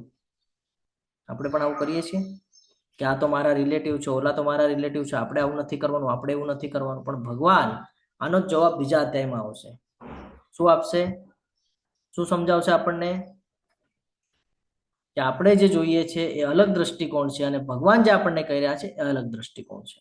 તો ભગવાનના દ્રષ્ટિકોણથી જો આપણે જોશું ને તો મોટામાં મોટું દુઃખ પણ આપણને નાનું લાગવા મળશે, મોટામાં મોટી સમસ્યા પણ આપણને નાની લાગવા મળશે. એની માટે આપણે બીજા અધ્યાયમાં જોવું પડશે. અહીંયા એક વાત સમજવા જેવી છે કે અહીંયા મને શું ગમે છે કે હું શું કરી રહ્યો છું એની કરતા વધારે મહત્વનું છે કે કૃષ્ણ શું ઈચ્છે છે, ભગવાન શું ઈચ્છે છે. એને શું કામ યુદ્ધના મેદાનમાં આવીને રાખ્યું મને? શું રીઝન હતું? હું ક્ષત્રિય ધર્મ ધરાવું છું. ક્ષત્રિય ધર્મનું કામ છે કે સમાજનું રક્ષણ કરવું, સમાજના હિતનું કરવું. એવી જ રીતે આપણા બધાને પણ જન્મ મળેલો છે, આપણને બધાને બુદ્ધિ મળેલી છે. આપણે શેમાં વ્યસ્ત કરીએ છીએ ખબર છે? પૈસા, પ્રોપર્ટી, નામ, એન્જોયમેન્ટ. ભગવાન એની માટે આપ્યું છે. એ તો પશુ પ્રાણી પણ કરે છે એન્જોયમેન્ટ ને બધું. તો આપણને બુદ્ધિ શું કામ આપી છે? કે એનો ઉપયોગ કરીને આપણે સત્ય શું છે ને એ જાણી શકીએ, એ માર્ગ ઉપર ચાલી શકીએ. તો હંમેશા ધ્યાનમાં રાખવાનું છે કે અહીંયા ભક્તિ શું કામ કરવાની છે ને એનો જવાબ આપણને મળે છે કે આપણને મનુષ્ય જન્મ મળ્યો છે ને મનુષ્ય જન્મ માટે, ઉદ્ધાર થવા માટે ભક્તિ ઇમ્પોર્ટન્ટ છે. તો કૃષ્ણ આપણી પાસેથી શું ઈચ્છે છે? શું કામ એને મને એ યોનિમાં મોકલ્યું, મનુષ્ય યોનિમાં? શું કામ એ ઘરની અંદર મોકલ્યું? મારા પાછલા જન્મના કંઈક પ્રારબ્ધ, મારા પાછલા જન્મના કંઈક કર્મ, મારા પાછલા જન્મની કંઈક ઈચ્છા જે લઈને હું અત્યારે આવ્યો છું એને મારે વ્યવસ્થિત રીતે પાર પાડવાનું છે. ફોર એક્ઝામ્પલ, હું મારા માતા પિતાનું ધ્યાન ન રાખું, હું મારા ભાઈઓનું ધ્યાન ન રાખું, કે હું મારા પુત્રોનું ધ્યાન ન રાખું, તો ભગવાન શું કરશે? કે તું તારા કર્તવ્યથી ભાગ્યો ને ફરી પાછો આવ, કર્તવ્ય પૂરું કર, પછી આગળ જવા મળશે. આ આપણને ખબર નથી પડતી. એટલે આપણે વારે વારે અહીંયા જન્મ લઈને આવે છે. જન્મ લઈને આવે એટલે આપણને થાય અરે એન્જોયમેન્ટ નથી કરવાનું. એન્જોયમેન્ટ ક્યાં કરવાનું છે સમજાવવું જોઈએ. ભગવાન કહે છે તારું કર્તવ્ય ભૂલી રહ્યો છે તું. અર્જુનજી પણ અહીંયા કર્તવ્ય ભૂલી રહ્યા છે. અર્જુનજી કહે છે મારા સ્વજનો. અરે તારા છે તો પાછલા જન્મમાં તારા હતા એ ખબર છે તને? પાછલા જન્મમાં કોના હતા નથી ખબર. ચિત્રકેતુ મહારાજની કથા ગ્રંથરાજ શ્રીમદ ભાગવતમાં શું કામ છે? એ જ સમજાવવા માટે કે જે તું મારું મારું કરે છે ને અહીંયા તારું કાંઈ નથી. હમણાં હું તારા એમાંથી પ્રાણ ખેંચી લઉં ને તો અડધો કલાકમાં તારા જ આપતા શોક્ય કહેશે કાઢો આને ફટાફટ. આ રિયાલિટી છે. હમણાં જો કોઈનો દેહ ત્યાગ થઈ જાય તો એટલા પૂરતું એટલું આપણે રડશું અને થોડા સમય કહેશું ભાઈ હવે કાઢો, હવે રાત થઈ ગઈ છે, પછી બહુ મોડું થઈ જશે. એકચ્યુઅલમાં રાતના તો આપણે અગ્નિદા દેવાનો જ ન હોય. શાસ્ત્રમાં વર્ણન છે રાતના અગ્નિદા ન દેવાય, સવારે જ દેવાય. સૂર્ય ઉદય થાય ને પછી સૂર્યાસ્ત પછી અગ્નિદા ન દેવાય. તો આ સમજવા જેવી બાબત છે કે જેને આપણે મારું મારું કરીએ છીએ ને, અહીંયા આપણું કાંઈ જ નથી. ઇવન હું તમને એક નાનકડું ઉદાહરણ આપી દઉં ને, તમારા શરીરના પાર્ટ્સ આ પણ તમારા નથી, કારણ કે તમારા ઈચ્છાની વિરુદ્ધમાં ચાલે છે ક્યારેક ક્યારેક. તમારું મન તમારા ઈચ્છાના વિરુદ્ધમાં ચાલે છે ક્યારેક ક્યારેક. તમારું હૃદય તમારા કહેવાથી નથી ચાલતું, એને સિસ્ટમ આપી છે એ પ્રમાણે ચાલશે. તમે જે ખાવ છો એને એમને નથી પચતું, પચાવવા માટે ભગવાનની શક્તિ કામ કરી રહી છે. એટલે આ બધું સમજવું ખૂબ જરૂરી છે કે મને શું ગમે છે કરવા કરતા ભગવાન શું ઈચ્છે છે ને એને પ્રાધાન્ય આપવું જોઈએ. કે એણે મને આ યોનિમાં શું કામ મોકલ્યું છે, એણે મને એ ઘરની અંદર શું કામ મોકલ્યું છે, અને મને આવા લોકો શું કામ આપ્યા છે. જ્યારે જીવનમાં દુઃખ આવે ને, આ બધું પોતાને પ્રશ્ન પૂછતા જવાનું છે, તો તમને એના જવાબો મળતા જશે ભગવદ્ ગીતાની અંદરથી. અને આ એ જ કહી રહ્યા છે અર્જુનજીને. તો અર્જુનજી શું કહે છે કે ભાઈ આ લોકોને મારી નાખીશ તો રાજ્યનું સુખ શું ભોગવીશું, મને તો કોઈ આનંદ નથી કે છે. હા, જો અહીંયા આ જ સમજાવે છે, પણ આ ઉપમા હું લેતો નથી, આગળ વધે કારણ કે શ્લોક ઘણા બધા બાકી છે. હે ગોવિંદ, અમને રાજ્ય સુખ અથવા તો આ જે જીવન છે એનાથી પણ શું લાભ થવાનો છે, કારણ કે જે લોકો માટે અમે એ સર્વ ઈચ્છીએ છીએ તેઓ બધા જ આ યુદ્ધ ક્ષેત્રમાં ગોઠવાયેલા છે. હે મધુસૂદન, જ્યારે ગુરુજનો, પિતૃઓ, પુત્રો, પિતામહ, મામા, સસરા, પૌત્ર, શાળા તથા અન્ય બધા સગા સંબંધીઓ તેમના પ્રાણ તથા ધન ત્યજવા તત્પર છે અને મારી સામે ઊભા છે, ત્યારે ભલે તેઓ મને હણી નાખે તોય હું આ સૌને સંહાર કરવાની શા માટે ઈચ્છા કરું. હે જીવ માત્રના પાલનહાર, બદલામાં મને આ પૃથ્વી તો શું પણ 3 લોકનું રાજ્ય પણ મળે ને તો પણ આ બધાની સાથે મારે લડવા હું તૈયાર નથી. ધૃતરાષ્ટ્રના પુત્રોને હણીને અમને કોઈ પ્રસન્નતા પ્રાપ્ત થવાની નથી. પોતાના કર્તવ્યથી ભાગી રહ્યા છે, જે હમણાં આપણે ચર્ચા કરી કે શું કે છે કે ભાઈ હું આ લોકો સાથે નહીં લડી શકું, આ તો બધા મારા છે. ભલે એ લોકો ખોટું કરતા હોય, ભલે એ લોકો કેવું પણ કરતા હોય, મારે એ લોકોને નથી મારવું, મારે પાપનો ભાગી નથી બનવું.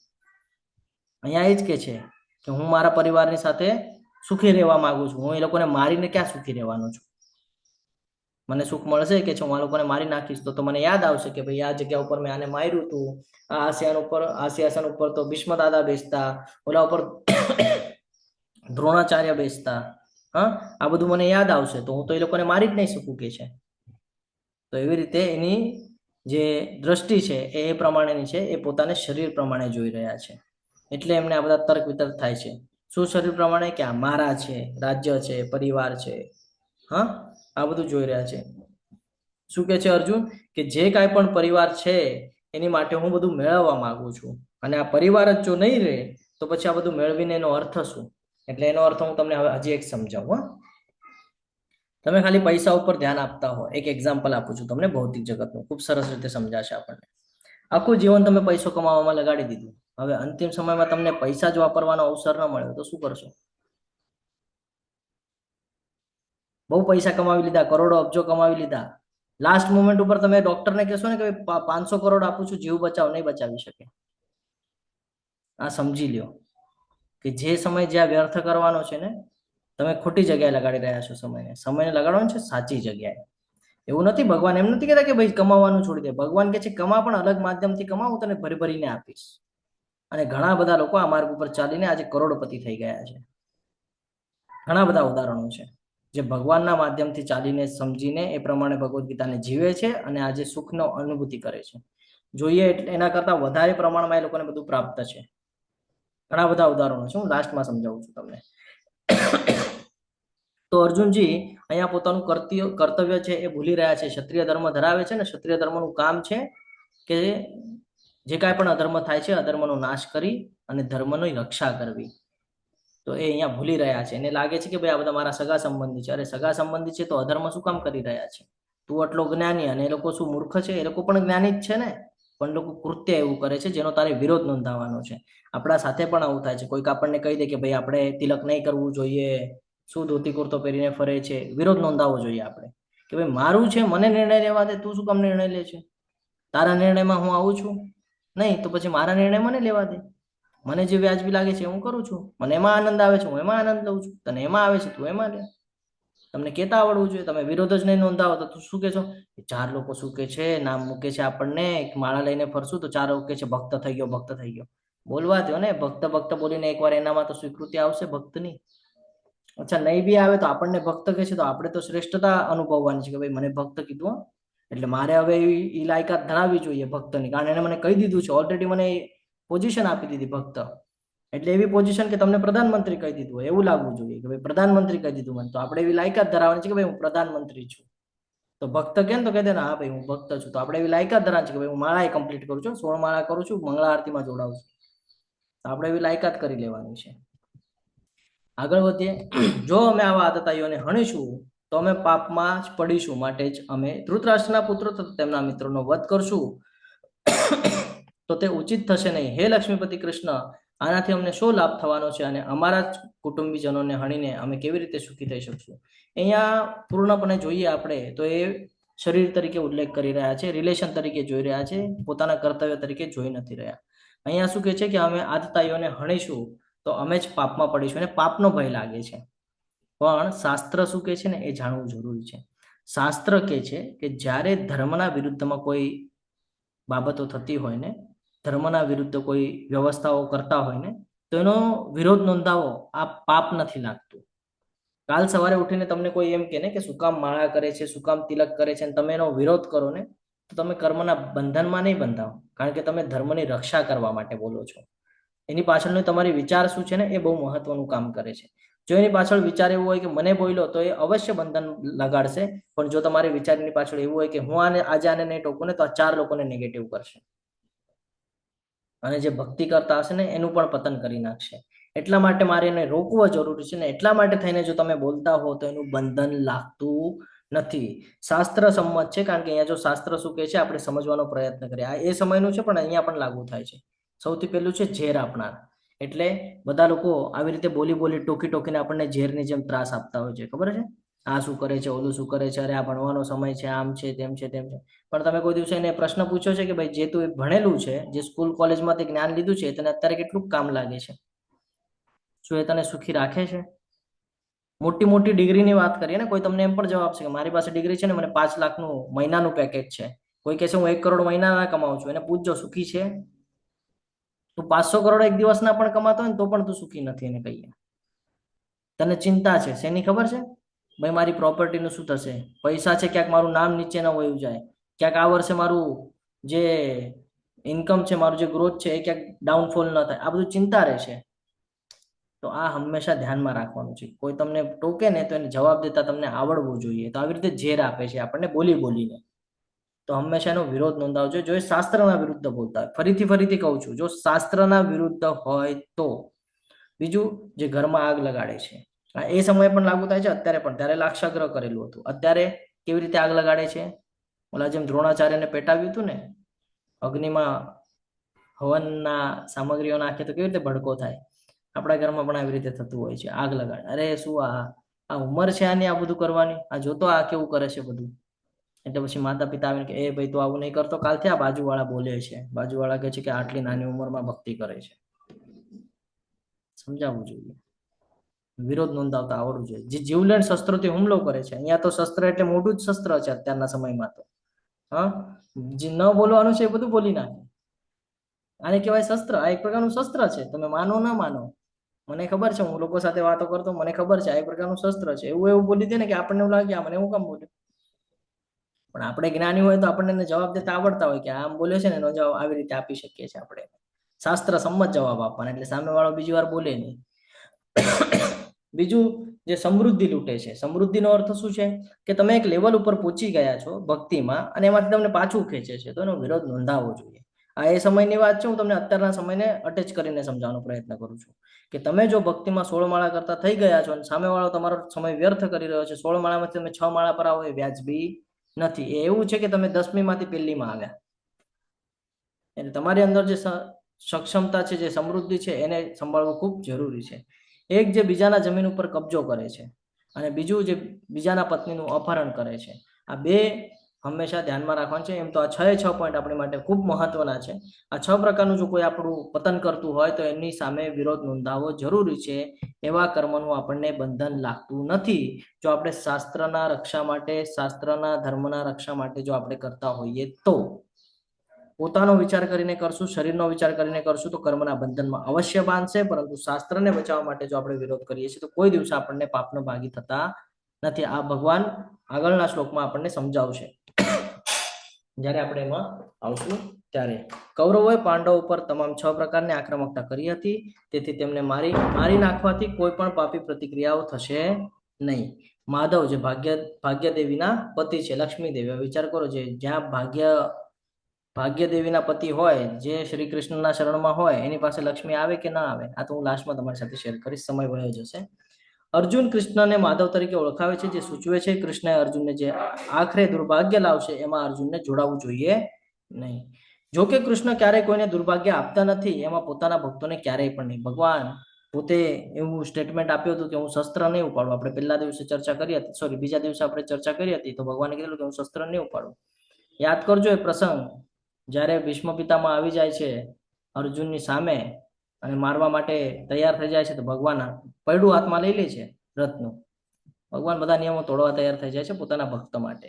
ઘણી બધી કથા છે, ગજેન્દ્ર મોક્ષની કથા છે, દ્રૌપદીની કથા છે, ઘણી બધી કથાઓ છે જેમાં ખબર પડે છે કે આપણે જો ભગવાનના શરણમાં રહીએ ને તો આપણને કેવી કેવી પરિસ્થિતિઓમાંથી બહાર કાઢે છે. જયદ્રથનો વધ, ઘણા પ્રસંગો યાદ આવે આપણને. હે જનાર્દન, લોભને વશ થયેલા મનવાળા આ લોકો જો કે પોતાના પરિવારને હણવામાં કે મિત્રો સાથે લડવામાં કોઈ દોષ જોતા નથી, પરંતુ કુળનો નાશ કરવામાં, અપરાધ જોનારા આપણે આવા પાપ કરવામાં શા માટે પ્રવૃત્ત થવું જોઈએ? અર્જુનજીનું કેવું એમ છે કે ભાઈ આ લોકો ભલે અધર્મી છે, ભલે ખરાબ કૃત્યો કરે છે, ભલે ખરાબ કર્મો કરે છે, પણ આપણે તો સમજદાર છીએ ને, તો આ લોકોને મારીશ ને તો કુળની સ્ત્રીઓ છે એ દૂષિત થશે, એનાથી કુળનો નાશ થશે. કારણ કે જે પ્રભુજી છે, જે પુરુષ વર્ગ છે, એ યુદ્ધમાં હોય અને એને હું મારીશ તો એ વીરગતિને પ્રાપ્ત થશે. અહીંયા બચવાના થોડી છે, અહીંયા તો બધા યુદ્ધ થશે તો કોઈક ને કોઈક મરવાનું જ છે. તો કે આનાથી શું થશે? તો કે એના ઘર પરિવાર રસ્તા પર આવી જશે, એની જે સ્ત્રી છે એ દૂષિત થશે અને કૌટુંબિક પરંપરાનો પ્રશ્ન ઊભો થશે. એવું અર્જુનજીનું કહેવું છે. હવે અહીંયા આપણે એક વાત સમજવી ખૂબ જરૂરી છે કે અહીંયા આવી રીતે આપણે પણ ભૂલ કરીએ છીએ. શું ભૂલ કરીએ છીએ ખબર છે? કે આપણું બાળક જ્યારે કોઈ ખોટું કામ કરે ને, આપણે એને વિરોધ નથી નોંધાવતા. આપણે શું કહે છે, નહીં મારું બાળક તો આવું કરે જ નહીં, મારો બાળક સૌથી હોશિયાર, મારો બાળક સૌથી સારો, એ આવું કરે જ નહીં. હવે આનું શું રિઝલ્ટ આવે છે ખબર છે? એ બાળકને એમ થાય કે ભાઈ મારા માતા પિતા મને હંમેશા સપોર્ટ કરે છે. પછી સામેવાળાને કહે ને કે ભાઈ તું ખોટું કરે છે, તારા ઘરે કહી દઈશ. કહી દો, મારા મમ્મી પપ્પા તો મને જ સપોર્ટ કરવાના છે, કયો તમારે જે કેવું હોય. એને પાવર મળે છે ખોટા કામ કરવા માટે. અને જ્યારે પછી એ નાની ઉંમરમાં જ્યારે ખોટા કામ કરી નાખે છે, ત્યારે આખા કુળને એનો સામનો કરવો પડે છે અને નુકસાન થાય છે, પતન થાય છે, બદનામી થાય છે. આ સમજવું જરૂરી છે કે જો તમે યોગ્ય સમયે યોગ્ય નિર્ણય નહીં લ્યો પોતાના બાળકો પ્રત્યે, તો જે કાંઈ પણ ઘટના આગળ ઘટિત થશે એના ભાગીદાર તમે પોતે છો. કારણ કે તમે પોતે તમારા કર્તવ્યથી છૂટા પડ્યા. તમારું કર્તવ્ય હતું તમારા બાળક પ્રત્યે નાનપણમાં જેને આ બધું જ્ઞાન આપવું જોઈતું હતું, જે આપ્યું નથી, જેનું પરિણામ અત્યારે જોવા મળે છે. અત્યારે આપણે જોઈએ છે કે શું સિચ્યુએશનો થાય છે. નથી વિરોધ નોંધાવતા ને. આજે આટલો આપણે ચર્ચા કરીએ છીએ, ઘણા બધા લોકો ચર્ચા કરે કેટલો ધર્મ વધી ગયો છો, ત્યાં ફાંસી થઈ ગઈ, એને મર્ડર કરી નાખ્યો, આણે અહીંયાથી કૂદકો મારી લીધો, આણે આમ કરી લીધું, આણે તેમ કરી દીધું, ચોલા બધા યુદ્ધ કરી રહ્યા છે. અરે આ બધા ચર્ચા કરવાની પાછળ એ તર્ક વિતર્ક કરવા કરતા એ વિચારવું જોઈએ કે આ બધું શું કામ થયું. ધર્મવાળા જે લોકોનું કર્તવ્ય હતું, જેની પાસે જ્ઞાન હતું, એને આ પોતાનું કર્તવ્ય જ કર્યું નથી. જો આ ભગવદ્ ગીતા બધાનું જ્ઞાન જો આપણા જે પૂર્વજ છે એ આપણને આપીને ગયા હોત તો આપણે વ્યવસ્થિત રહ્યા હોત. આપણે વ્યવસ્થિત રહ્યા તો આગળની પેઢી વ્યવસ્થિત રહેત.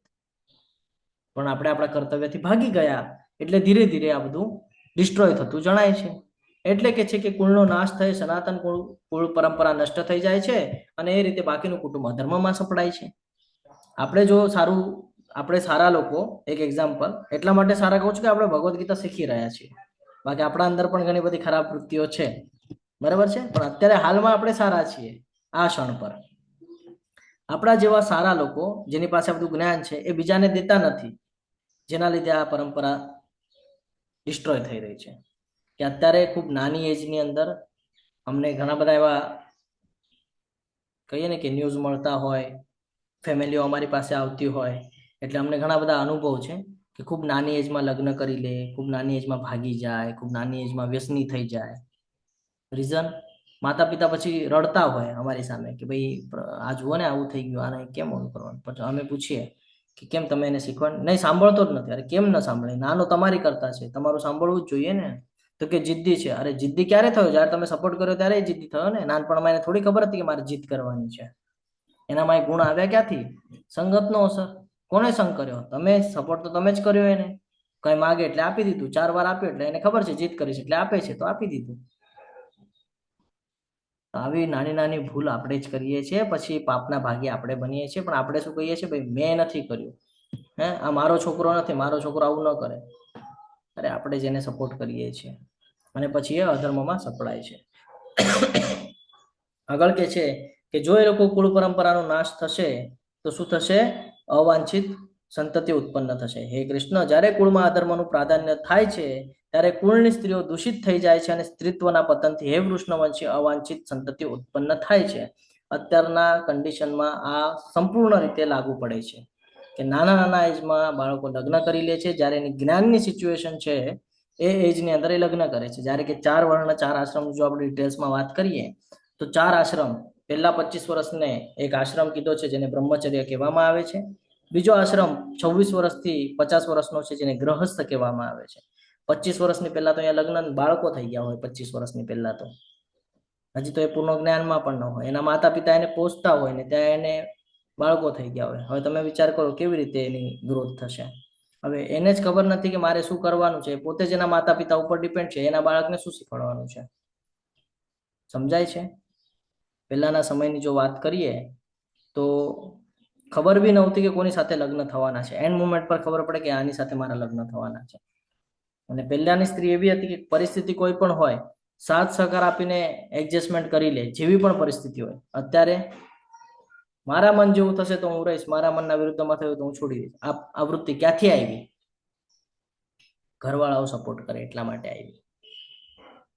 આ સમજવા જેવી બાબત છે. અત્યારે જે કોર્ટ કેસીસ ચાલી રહ્યા છે ને, ઢગલાબંધ કેસીસ ચાલી રહ્યા છે ડિવોર્સ માટે.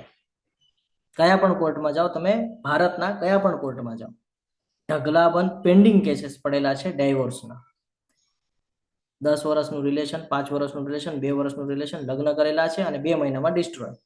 કેમ? લગ્ન નહોતા ત્યારે તો 10 વર્ષ સુધી સાથે રહ્યા, હવે નથી. એની પાછળનું રીઝન જ્ઞાન નથી આપ્યું, પ્રોવાઈડ નથી જ્ઞાન. શું કરવાનું છે, શું કર્તવ્ય છે, ક્યારે કરવાનું છે, કયો સમય યોગ્ય છે, કાંઈ જ ખબર નથી. મનમાં આવ્યું એ પ્રમાણે કરી લીધું. હવે એ જે બુદ્ધિ હોય ને આપણી 20, 22, 25 સુધીની, એ બાલિશ બુદ્ધિ હોય હજી આપણી, એટલી બધી સક્ષમ ન હોય. અને એવામાં જે નિર્ણય લે ને એ નિર્ણયો હંમેશા ખોટા જ પડે છે. એટલા માટે ભગવાને આપણને વ્યવસ્થા કરીને આપી છે કે 26મા વર્ષ પછી તમે પોતાની બુદ્ધિનો પ્રોપર પોતા માટે ઉપયોગ કરી શકો છો. ત્યારે તમે નિર્ણય લેવા માટે સક્ષમ છો કે તમે લગ્ન કરી શકો છો. આ વ્યવસ્થાઓ એટલા માટે બનાવીને આપી હતી. પણ આપણને શું છે? પેશન્સ નથી કોઈ બાબતમાં. અને પછી એનો રિઝલ્ટ પણ શું આવે છે? પેશન્સ નથી. જ્યારે ઘરમાં આવે ત્યારે પછી કે પેશન્સ નથી. શું કામ? એટલા માટે. કારણ કે આપણે એને એ સ્ટ્રક્ચર સુધી પરિપક્વ થવા દીધું નથી. એક એક્ઝામ્પલ આપું તો વૃક્ષ પર ફ્રૂટ છે એ પૂરું પાક્યું જ નથી. હું લઈને એને ખાવા જઈશ તો હું એનો આનંદ નહીં માણી શકું. કેમ? અરે પાક્યું જ નથી, એમાં ટેસ્ટ જ નથી આવ્યો છે.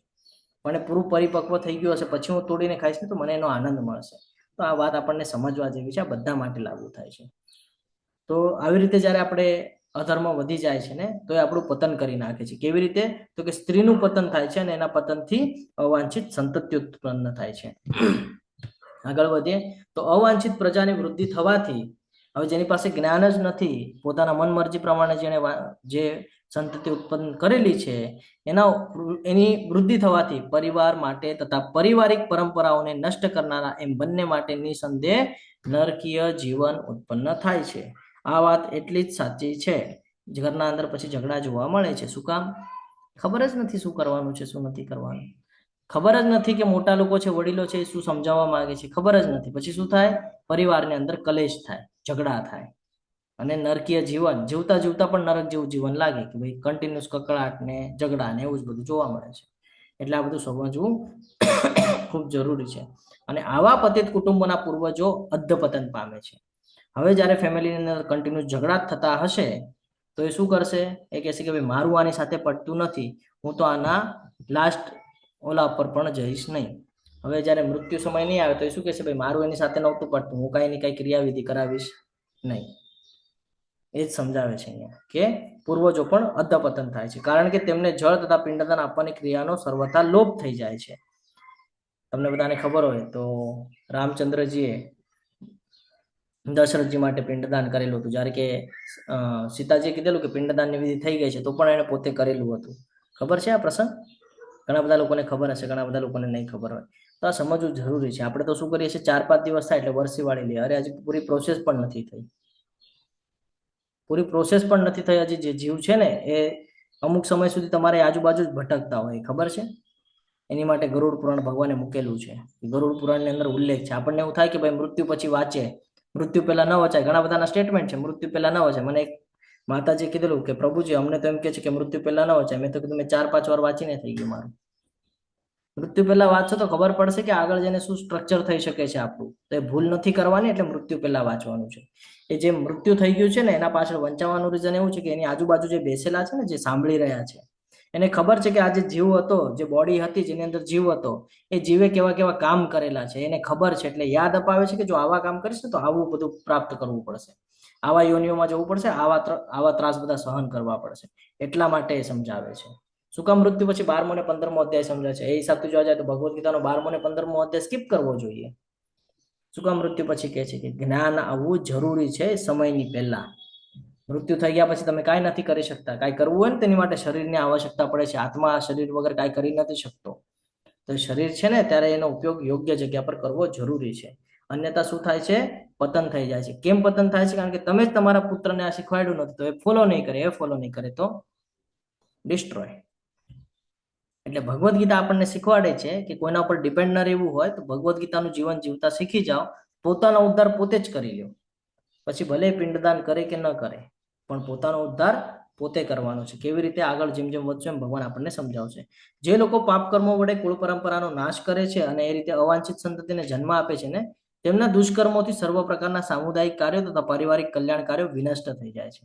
એ લોકો જે કાંઈ પણ કરશે ને બધું ખરાબ કરશે. એવું કરશે કે જેનાથી સમાજ ખરાબ થાય, સમાજની અંદર બધું અવાંછિત થાય, જે ઈચ્છાની વિરુદ્ધ હોય ને એ થાય. એવી સંતતિને જન્મ આપે છે. આ બધી ભૂલ આપણે બધા કરીએ છીએ. આપણે બાળકની ઉત્પત્તિ એ માટે કરીએ છીએ કે જેના લીધે આપણો વંશ પરંપરા ચાલે. જ્યારે શાસ્ત્ર આપણને એ સમજાવે છે કે બાળકનો જન્મ એ માટે કરવો જોઈએ કે એ આપણા સમાજના માટે, આપણા જે કઈ કુળ છે એનો ઉદ્ધાર કરે. કુળનો ઉદ્ધાર કરવાનો છે, વંશ નથી આગળ ચલાવવાનો. ભગવાને ક્યાંય કીધું નથી વંશ ચલાવવા માટે તો ઓલા કૂતરા બિલાડામાં રાખે તો ત્યાં પણ વંશ વધે છે. મનુષ્યમાં રાખ્યું છે. તો મનુષ્ય જન્મ ત્યારે જ પ્રાપ્ત થાય જ્યારે સારા કર્મ કર્યા હોય. તો જે જીવ તમારા માધ્યમથી આવવાનો છે ને, એ જીવ પણ એવો આવવો જોઈએ જે સમાજના હિતનું કરે, જે તમારો ઉદ્ધાર કરી નાખે. આ એની શાસ્ત્રની પાછળનું આ રીઝન છે કે શાસ્ત્ર એ કહે છે એવી રીતે જન્મ થવો જોઈએ. પણ આપણે શું કરીએ છીએ? વંશ વધારવાની કોઈ જરૂર નથી. ભગવાને કીધું છે મેં વ્યવસ્થા બધી કરીને રાખી છે. જો તમે તમારા માટે વિચાર કરશો ને તો અવશ્ય તમને નુકસાન થશે. અહીંયા 16 સંસ્કાર છે. 5 મિનિટ થોડી વધારે લઉં છું કારણ સમજવું જરૂરી છે. તો અહીંયા ગર્ભાધાન સંસ્કારથી શરૂઆત કરી. એમ તો ઘણા બધા સંસ્કાર છે, 40 ને એમ તો 61 સંસ્કાર છે, પણ અહીંયા મહત્વના સંસ્કારો મૂકેલા છે 16 સંસ્કાર, જે આપણે સમજવા ખૂબ જરૂરી છે. તો ગર્ભાધાન સંસ્કાર. ગર્ભાધાન એટલે શું ખબર છે ને? કે ગર્ભ અને એને આધાન એટલે કે ગર્ભ એટલે કે પેટની અંદર જ્યારે કોઈ બાળકનો જન્મ થાય, માંસના ટુકડા દ્વારા એની જે શરૂઆત થાય એને સ્થાપિત કરવાનું કામ આ લગ્નની પછી સંતાન પ્રાપ્તિ માટે કરવામાં આવતો પહેલો સંસ્કાર છે. શું છે? પહેલો સંસ્કાર. શાસ્ત્ર શું કહે છે ખબર છે તમને? અમુક શાસ્ત્રના સંદર્ભો મને યાદ છે તો હું તમારી સાથે શેર કરીશ. કે ઋગ્વેદની અંદર સંતાન પ્રાપ્તિ માટે એક શ્લોક લખેલો છે 10.184.2. એની અંદર કીધેલું છે કે સિનીવાલી એટલે એક માતા છે, સરસ્વતી છે, એમની વાત કરે છે કે હે સિનીવાલી, હે સરસ્વતી, ગર્ભની સ્થાપના કરો. શું કામ કરો? તો કે કમળમાળાથી શોભતા અશ્વિની કુમારો પણ ગર્ભની રક્ષા કરે એ માટે થઈને એ પ્રાર્થના છે શાસ્ત્રોની અંદર. તો સંતાન ખાલી ભૌતિક ઈચ્છાનું કારણ ન હોવું જોઈએ, અથવા તો ભૌતિક પરિણામ ન સમજવું જોઈએ સંતાનને, પણ એને એમ સમજવાનું છે કે ઈશ્વરની જવાબદારી અને કૃપા એને ખબર પડે અને એ પ્રમાણેનું એ જીવન જીવે. અત્યારના જીવનમાં મહત્વ શું છે ખબર છે? આપણે મન ફાવે એમ કરી લઈએ છીએ, પણ અત્યારે શાસ્ત્ર આપણને શું સમજાવે છે ખબર છે? શાસ્ત્ર કે છે સંતાન કરવાની પહેલા માતા અને પિતા આની માનસિક તૈયારી હોવી જરૂરી છે. ખબર છે? તમારે જે વિચાર હોય ને એ વિચારો એની અંદર મુકાય છે જ્યારે ગર્ભાધાન થાય ત્યારે. એટલે પહેલાના સમયમાં ઋષિઓ પાસે જતા, ત્યાંથી ટાઈમ લેવામાં આવતો, સમય લેવામાં આવતો, યોગ્ય સમય યોગ્ય જ્ઞાન રાખીને અને પછી આ બધું નિર્ણય લેવામાં આવતા. સારા વિચારો હોય, સાત્વિક જીવન હોય, પરસ્પર એકબીજાને સન્માન હોય અને સંતાન ઉછેર કરવા માટેની જે જવાબદારી છે એને સમજતા હોય તો ગર્ભાધાન સંસ્કાર કરાવવામાં આવતો. અત્યારે છે આવું કાંઈ? કોઈ લેવા દેવા નથી. શાસ્ત્ર જે કે છે એ હું તમારી સાથે શેર કરું છું. આગળ બીજો એક સંસ્કાર છે ગર્ભાવસ્થાનો 3જો મહિનો. હવે જ્યારે 3જા મહિનાની અંદર હોય તો આશ્વલાયન કરીને એક ગૃહસૂત્ર છે, એની અંદર ઘણા બધા આ બધા જે સંસ્કારો છે ને મૂકેલા છે. તો એની અંદર પણ સમજાવવામાં આવે છે કે પુત્ર પ્રાપ્તિ થાય ને એની માટેનો આ એક સંસ્કાર છે. બરાબર છે? તો આ સંસ્કારને સમજવું જરૂરી છે કે ગર્ભસ્થ બાળક હોય એની સ્વાસ્થ્ય, એની સાથે સાથે માતાનું સ્વાસ્થ્ય એ સારું રહે ને એની માટેની આ સંસ્કાર છે, આ 3જો મહિનો જેને આપણે કહીએ છીએ. ખબર છે તમને? કે જેમાં ગર્ભવતી માતાની સંભાળ લેવામાં આવે, એને યોગ્ય પોષણ આપવામાં આવે, એની પાસે એને જે તણાવ થાય છે એને ઘટાડવામાં આવે, એને પીડા થતી હોય, ત્રાસ થતું હોય તો એ ઘટાડવાનું આવે. એના આજુબાજુનું વાતાવરણ સકારાત્મક કરવામાં આવે કે જેનાથી ચિંતિત ન થાય ને એનું બાળક ચિંતાવાળું ન થાય, કમજોર ન થાય. નિયમિત એની તપાસ કરવામાં આવે કે શું જરૂરી છે એની માટે, કઈ પોષણની જરૂરી છે જોવામાં આવે. અને પરિવારનો સૌથી મોટો સહકાર એને લાભવો જોઈએ. આ એની પાછળનું રીઝન છે, પણ આપણે કરીએ છીએ નથી કરતા. બીજું છે શ્રીમંત. હવે આ શું કામ કરે છે ખબર છે? શ્રીમંત એટલે કે એમ કહી શકાય કે આપણા વાળની જે રેખા છે ને એની તૈયારી થતી હોય અહીંયાથી. આ શાસ્ત્રીય સંદર્ભ લઈએ આપણે તો પારસ્કર ગૃહસૂત્રની અંદર કહેવામાં આવ્યું છે. આઈ થિંક 1.15 કે 16 ની અંદર કીધેલું છે કે ગર્ભવતી માતાને આનંદ, સુરક્ષા, આનંદ આપવો જોઈએ, સુરક્ષા થવી જોઈએ અને માનસિક શાંતિ આપવી, આ એની પાછળનો ઉદ્દેશ છે. કે જો માતા સ્વસ્થ રહેશે ને તો બાળક પણ સ્વસ્થ રહેશે. એની માટે શ્રીમંત કરવામાં આવે. ખબર છે? નહીં, આપણે તો ફોટો પાડવાના છે ને ઇન્સ્ટાગ્રામ ને બધી કોર નાખવાનું છે કે ભાઈ મેં બહુ પૈસા લગાડ્યા ને અને આ બધી વ્યવસ્થાઓ કરી, આપણે બતાડવા માંગીએ છીએ. નહીં, એની પાછળનો ઉદ્દેશ સમજો, શાસ્ત્ર શું કે છે એ સમજો. પછી આવે છે જાતકર્મ. બાળકના ભૌતિક વિકાસ માટેની ગળથુથી આપવામાં આવે. અત્યારે તો જન્મ થાય ને તરત જ એને દઈ દેવામાં આવે, લે ભાઈ પી લે. ખોટી વાત છે. આ એક ઉપનિષદ છે, તૈત્રીય ઉપનિષદ, એની અંદર આ જાતકર્મની આખી વ્યવસ્થાઓ મૂકેલી છે. એની અંદર સમજાવેલું છે કે જન્મ પછી જે પિતાની સંતાન પ્રત્યેની જે જવાબદારી છે એ વૈદિક આશીર્વાદના ભાવ સાથે પૂર્ણ કરવી એનું કામ છે. એને કહેવાય ગળથુથી. ખબર હતી આ અત્યાર સુધી? નહોતી ખબર. કે જ્યારે બાળકનો જન્મ થાય તો એ જે પવિત્ર ઘટના થઈ છે કે જેનાથી બાળક જન્મ લીધું છે એનું સ્વાગત કરવાનો આ નિમિત્ત છે એના વિકાસ માટે. કે બાળકનું પ્રેમપૂર્વકનું સ્વાગત થવું જોઈએ, માતાની યોગ્ય રીતે સંભાળ રાખવી જોઈએ, પિતાની જવાબદારીને સમજાવવી જોઈએ અને બાળકને ઈશ્વરે આપેલી આપણને ભેટ માનવી જોઈએ. આ એની પાછળનો રીઝન છે. સમજીએ છીએ? નથી સમજતા. નામકરણ બહુ મહત્વનું છે. આ નામ ઉપર આપણે ક્લાસના અંતે પણ થોડી ચર્ચા કરશું. નામકરણ સંસ્કાર ઘણી બધા શાસ્ત્રોમાં ઘણી બધી જગ્યાએ ઉલ્લેખ છે, ગૃહસૂત્રની અંદર પણ ઉલ્લેખ છે, ઘણી બધી જગ્યાએ ઉલ્લેખ છે કે આપણે જોઈએ તો નામ ખાલી ઓળખ માટે છે. જો નામ ઓળખ માટે હોય તો મૃત્યુ પછી શું કામ નામ છોડી દઈએ છીએ આપણે? મૃત્યુ પછી શું કામ બોડી શબ્દ વાપરીએ છીએ? શું કામ નામ નથી કહેતા? કેમ એમ નથી કહેતા કે ભાઈ આનંદ સાગર પ્રભુજી ગુજરી ગયા? એમ કેમ નથી કહેતા કે આનંદ સાગર પ્રભુજી અરે આ આનંદ સાગર પ્રભુજી સુતા? કેમ નથી કહેતા? શું કામ કહે છે ભાઈ ડેડ બોડી છે? શું કામ શબ્દ વાપરીએ છીએ? નામ ઓળખ માટે નથી, આપણી સાચી ઓળખ છે નહીં. સૌથી પહેલી વાત તો બરાબર છે. આ નામ એટલા માટે આપવામાં આવે છે આપણને કે એવો ગુણ એની અંદર આવે, એવા દેવતાનું એ સ્મરણ કરી શકે, એવા આદર્શો એ લે અને આવા શુભ સંકલ્પ સાથે પોતાનું જીવન કમ્પ્લીટ કરે. એટલા માટે નામ આપવામાં આવે છે. અત્યારના નામ કેવા હોય છે સાંભળ્યા છે તમે કોઈ દિવસે? ઉચ્ચારણ પણ ન થાય. પહેલાના સમયના નામ સાંભળ્યા છે કોઈ દિવસે? રામ, કૃષ્ણ, ગોવિંદ, માધવ, આવા બધા નામો હતા. માધવલાલ, ગોવિંદ રાય. તમારા જ કોકમાં પૂર્વજોમાં જશો ને તો આ બધા નામ મળી જશે તમને. શું કામ નામ રાખતા એવી રીતે? કે ભગવાનનું સ્મરણ રહે અને જેવું હોય ને એવા ગુણો ઉતરે છે. હું તમને લાસ્ટમાં એક્સપ્લેન કરીને સમજાવું છું કે જેવું આપણે કરીએ ને એવા ગુણો એની અંદર ઉતરે. એટલા માટે એવા નામ રાખવામાં આવે છે. અત્યારે મનમાં આવે એવા નામ, અચાનક ભયાનક આવેલા નામ મૂકવામાં આવે છે જેનો અર્થ પણ આપણને ખબર નથી હોતી. આગળ છે બાળકને ઘરની બહાર પહેલી વાર જ્યારે લઈ જાય ને ત્યારે ચોથા મહિનાનું હોય ત્યારે નિષ્ક્રમણની વિધિ કરવામાં આવે છે, એટલે કે ફર્સ્ટ ટાઈમ એને ઘરની બહાર કાઢવામાં આવે. તો શાસ્ત્રમાં ઘણું બધું ઉચ્ચારણ કરેલું છે આની માટે કે કેવી રીતે કરવાનું છે, શું છે. તો માનવ જીવન છે એ પ્રકૃતિથી અલગ નથી, એની સમજણ એ બાળકને આવે ને એટલે એને પ્રકૃતિ સાથે જોડવાનું કામ કરે ચોથા મહિને. ત્યારે એને થોડું થોડું આમ ફીલ થતું હોય કે આપણે ક્યાંક છીએ, આપણે શું કરીએ છીએ, આપણે હસીએ છીએ, રમીએ છીએ, આ થોડું થોડું એને ફીલ થતું હોય ચોથા મહિનાના હોય ત્યારે. સૂર્યપ્રકાશ છે કે યોગ્ય હવા છે એની એને પ્રાપ્તિ કરાવી આપણે, છે ને. તો આ હંમેશા ધ્યાન રાખવાનું છે કે આ સંસ્કાર શું કામ આપવામાં આવે છે. કુદરત પ્રત્યેનો જે પ્રેમ છે એ વધે એની માટે એને નિષ્ક્રમણ કરવામાં આવે છે. પછી આવે છે અન્નપ્રાશન. પહેલી વાર ખોરાક ખવડાવવાની જે વિધિ છે, આમ એની સામે 56 ભોગ લગાડીને મૂકી દેવામાં આવે છે. હવે તમે મને કહો, એ બાળક 56 ભોગ ખાઈ શકે એવું છે? ખાઈ શકે બાળક 56 ભોગ? ન ખાઈ શકે.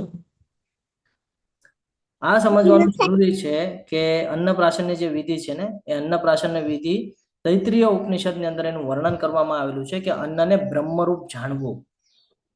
અને અન્ન ખાલી પેટ ભરવાનું સાધન નથી, પરંતુ જીવનનો એક આધાર છે અને ભગવાન દ્વારા આપણને પ્રાપ્ત છે. યજ્ઞ ચક્રની યાદ અપાવે છે, એટલા માટે એને અન્નપ્રાશન કરાવવામાં આવે જ્યારે 6 મહિનાનું હોય. તો અન્ન કેવું આપવાનું હોય ને? સાત્વિક અને પૌષ્ટિક, જે ભગવાનને અર્પણ કરેલું હોય ને એ ભોગનું અન્ન એને ખવડાવવાનું છે. આપણે શું કરીએ છીએ? 56 ભોગ એની સામે લગાડીને ફોટો ને વિડીયો કાઢીએ છીએ. અન્નનો બગાડ નથી કરવાનો એ આપણને ત્યાંથી સમજાવવામાં આવે છે, પણ આપણે શું કરીએ છીએ? અન્નનો બગાડ કેવી રીતે થાય ને એના ઉપર આપણે વધારે ફોકસ કરીએ છીએ. એટલે આ બધું સમજવું ખૂબ જરૂરી છે કે આપણે કેટલી બધી ભૂલ કરીએ છીએ. પછી આપણે કહે છે બાળક તો મારું સાંભળતો નથી. અન્ન પ્રત્યેની જે કૃતજ્ઞતા છે એને સમજાવવી જોઈએ કે શું કામ અન્ન છે, અન્નનું શું વેલ્યુ છે. અત્યારે જોઈએ તો બધા ફાસ્ટ ફૂડ ખાય છે, ઘરનું કોઈ ખાતા નથી. કેમ?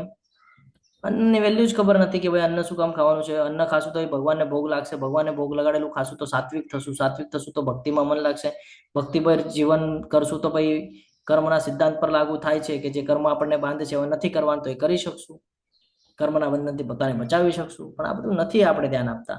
ચૂડાકરણ પહેલી વાર બાળક આપવામાં આવે. અશુલાયન બ્રહ્મસૂત્રની અંદર એક્ઝેક્ટલી મને યાદ નથી, પણ આઈ થિંક 17મો કે 18મો શ્લોક છે, એની અંદર આ વિધિને વર્ણન કરવામાં આવેલી છે કે શરીર શુદ્ધિ અથવા તો જીવનના જે અલગ અલગ તબક્કા છે એની શરૂઆત કરવામાં આવે છે. કે જેમ વાળ કટ કરે ને, દાઢી કરવી, વાળ કટ કરવા, આનાથી શુદ્ધિકરણની પ્રક્રિયા છે કે આનાથી શરીર શુદ્ધ થાય છે. ખાલી નાવાથી શરીર શુદ્ધ નથી થતું. તો આ સંસ્કાર છે, આ ધાર્મિક ફરજ આપણને સમજાય છે. આપણી જે પરંપરા છે, પરિવારની જે એકતા છે, આ બધું આપણને સમજાવે છે કે આ રીતે આપણે એનો ઉપયોગ કરવો જોઈએ. પછી કર્ણવેધમ, કાન વિંધવાનું.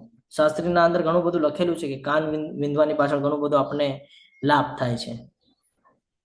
કાનનો સંબંધ સાંભળવા સાથે છે, બરાબર છે, અને જ્ઞાન ગ્રહણ કરવાની સાથે પણ છે. ખાલી સાંભળવું જ નથી, પણ એનાથી જ્ઞાન પણ ગ્રહણ કરવાનું છે.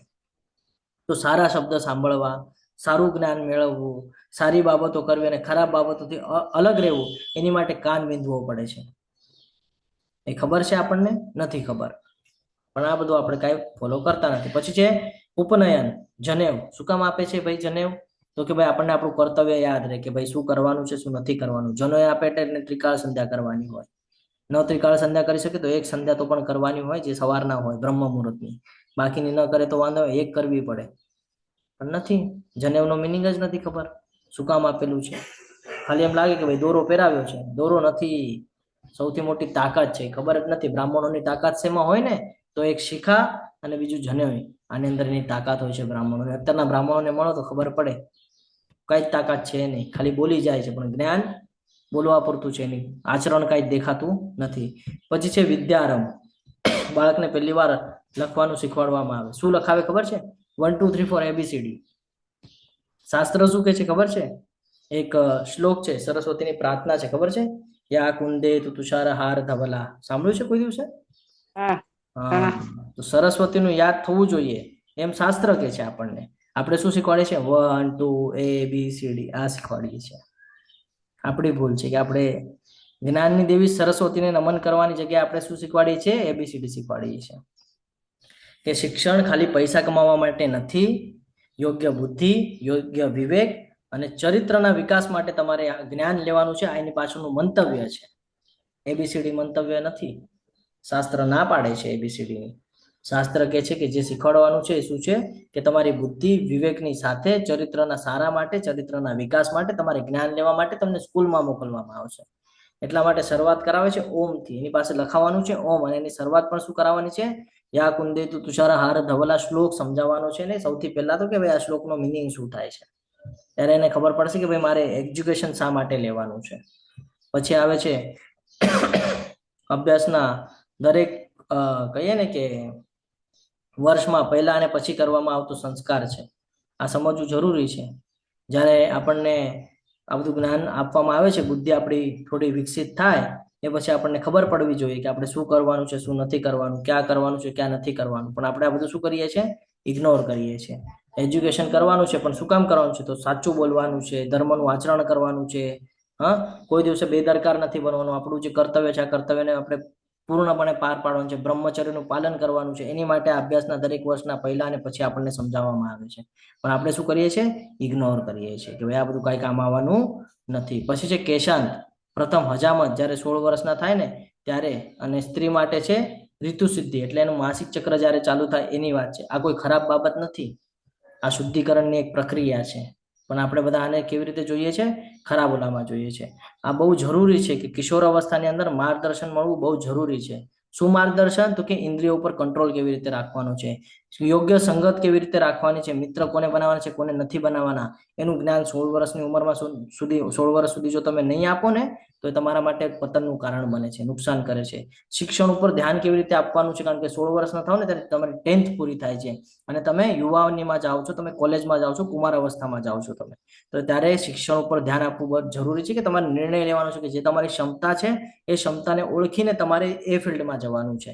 આ જ્ઞાન આપણને શાસ્ત્ર શીખવાડે છે. પણ આપણે શું કરીએ છીએ? ભાઈ મારી ઈચ્છા છે મારે ડોક્ટર બનવું છે, પણ આપણે અંદર ગુણ તો વકીલના છે. ભાઈ જ્યારે ત્યારે આપણે ઊભા થઈ જઈએ છીએ કોઈના સંદર્ભમાં, તો વકીલના ગુણ ધરાવે છે તો વકીલ બનવું જોઈએ, એમાં શ્રેષ્ઠ થશું આપણે. મારામાં ગુણ છે બોલવાની, તો હું વકીલ બની શકું છું. હું જો ડોક્ટર બનું તો મને તો પેન ચલાવતા નથી આવડતી, હું શસ્ત્ર ક્યાં ચલાવીશું? કાતર ચેકો મારી શકીશું? નહીં મારી શકું. કેમ? ભાઈ મારા બોલવામાં તાકાત છે, તો તાકાત ક્યાં વાપરવાની છે? શાસ્ત્રોમાં વાપરવાની છે. બીજી ક્યાં વાપરવાની છે? કે કોર્ટમાં વાપરી શકું છું. તો આ સમજાવવું જોઈએ આપણને કે આપણા અંદર કઈ એવી ક્વોલિટી ભગવાને મૂકી છે જે આપણે આપણા કર્તવ્યનિષ્ઠ સમાજ માટે કરવાની છે, આપત સ્વકીય માટે કરવાની છે અને ધર્મ માટે કરવાની છે, ભગવાનની સેવા માટે કરવાની છે. એ જ્ઞાન 16 વર્ષની ઉંમર સુધી આપી દેવું જોઈએ. શિસ્ત જેને કહેવાય છે. પછી આવે છે વિદ્યાર્થી જીવનનો અંત, એટલે ગુરુકુળનું શિક્ષણ પૂરું કરીને જ્યારે સમાજની અંદર એ બાળક આવે છે ત્યારે એને સમજાવવું જોઈએ કે મારું કાર્ય શું છે, હવે મારે શું કાર્ય કરવાનું છે.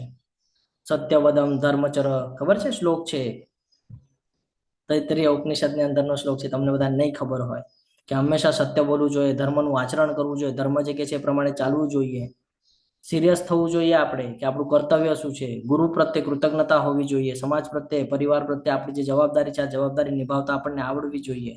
ખાલી ડિગ્રી મેળવીને શિક્ષણ પૂરું થઈ ગયું તો એ બધું મળી ગયું એવું નથી. જ્ઞાનને જીવનમાં ઉતારવું એ સાચું શિક્ષણ છે.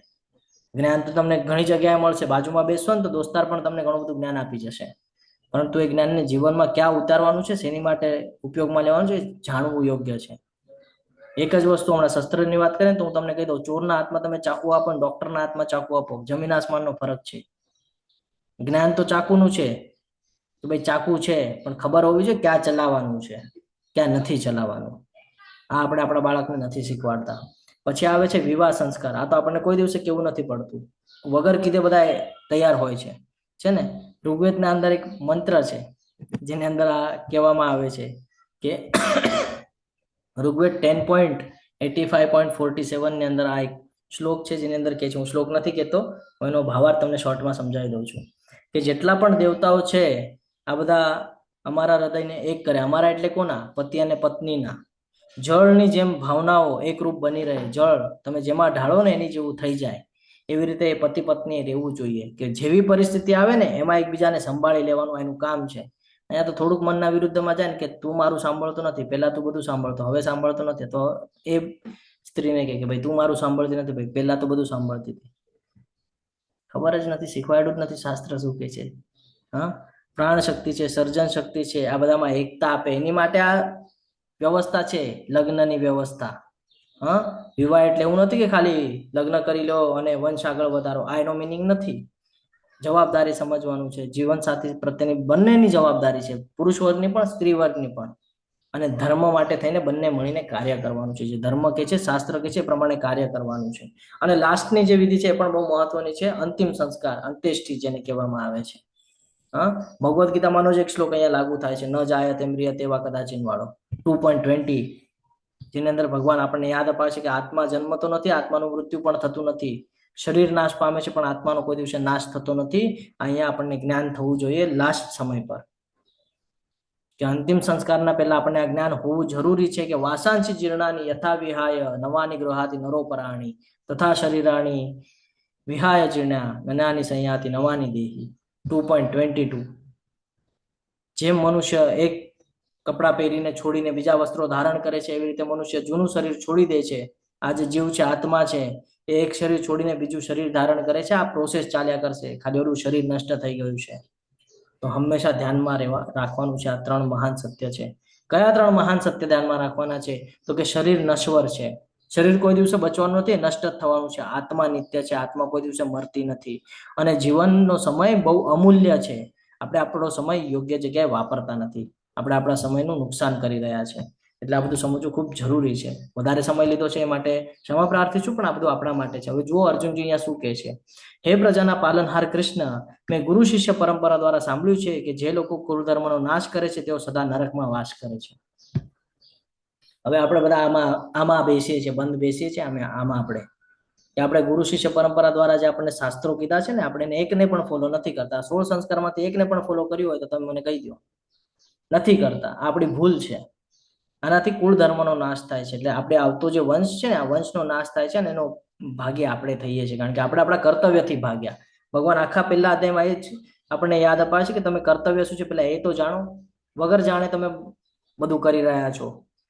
જન્મ શું કામ મળ્યો છે એ તો જાણો. એ જાણ્યા વગર જ તમે પોતાના મન મરજી પ્રમાણે બધું કરી રહ્યા છો. ભગવાન ના પાડે છે, ત્યાં તું ગયો છે પણ તારા મન મરજી પ્રમાણે નથી ચાલવાનું. હું તને જેમ કહું છું એ રસ્તા પર તારે ચાલવાનું છે, નહીં તો તું દિશા છોડીને યોગ્ય જગ્યા ઉપર જઈશ નહીં, અટકાઈ જઈશ અને હંમેશા નરકમાં વાસ કરે છે. અરે આથી કેવું આશ્ચર્ય છે કે અમે બધા મોટું પાપ કરવા માટે તત્પર થયા છીએ, રાજ્ય સુખ ભોગવવાના લોભ વશ થઈને અમે સ્વજનોને હણવા તૈયાર થયા છે. હવે એમનું કેવું એવું છે અર્જુનજીનું, આ તો બધા આપણા છે, એ શરીર તરીકે જોવે છે. એટલે એવો વિચાર રાખે છે કે આ લોકોને મારીને તો કોઈ લાભ થવાનો નથી, અમે તો પાપ કર્મ કરી રહ્યા છે.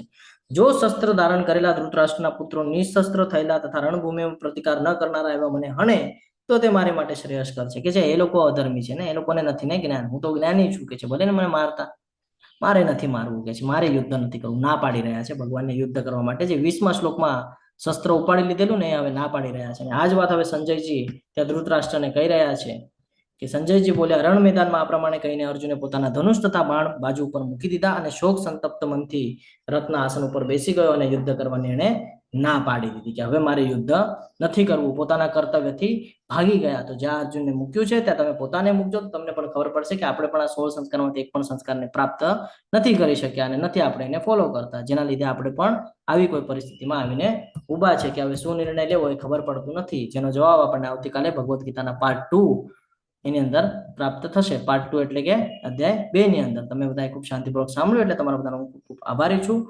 આ સાથે આપણો આજનો અધ્યાય પૂર્ણ થાય છે. કોઈ જતા નહીં, થોડી ચર્ચા કરવાની જરૂરી છે. વાંછા કલ્પતરુભ્યશ્ચ કૃપા સિંધુભ્યૈવ ચ પતિતાનાં પાવનેભ્યો વૈષ્ણવેભ્યો નમો નમઃ. અનંત કોટી વૈષ્ણવ વૃંદ કી જય. ભગવદ્ ગીતા કી જય. શ્રીલ પ્રભુપાદ કી જય. સદ્ગુરુદેવ કી જય. હરે કૃષ્ણ હરે કૃષ્ણ હરે કૃષ્ણ હરે કૃષ્ણ હરે હરે હરે હરે હરે કૃષ્ણ રામ હરે હરે હરે રામ રામ હરે રામ રામ હરે રામ રામ રામ રામ હરે હરે હરે કૃષ્ણ પ્રભુજી. હરે કૃષ્ણ.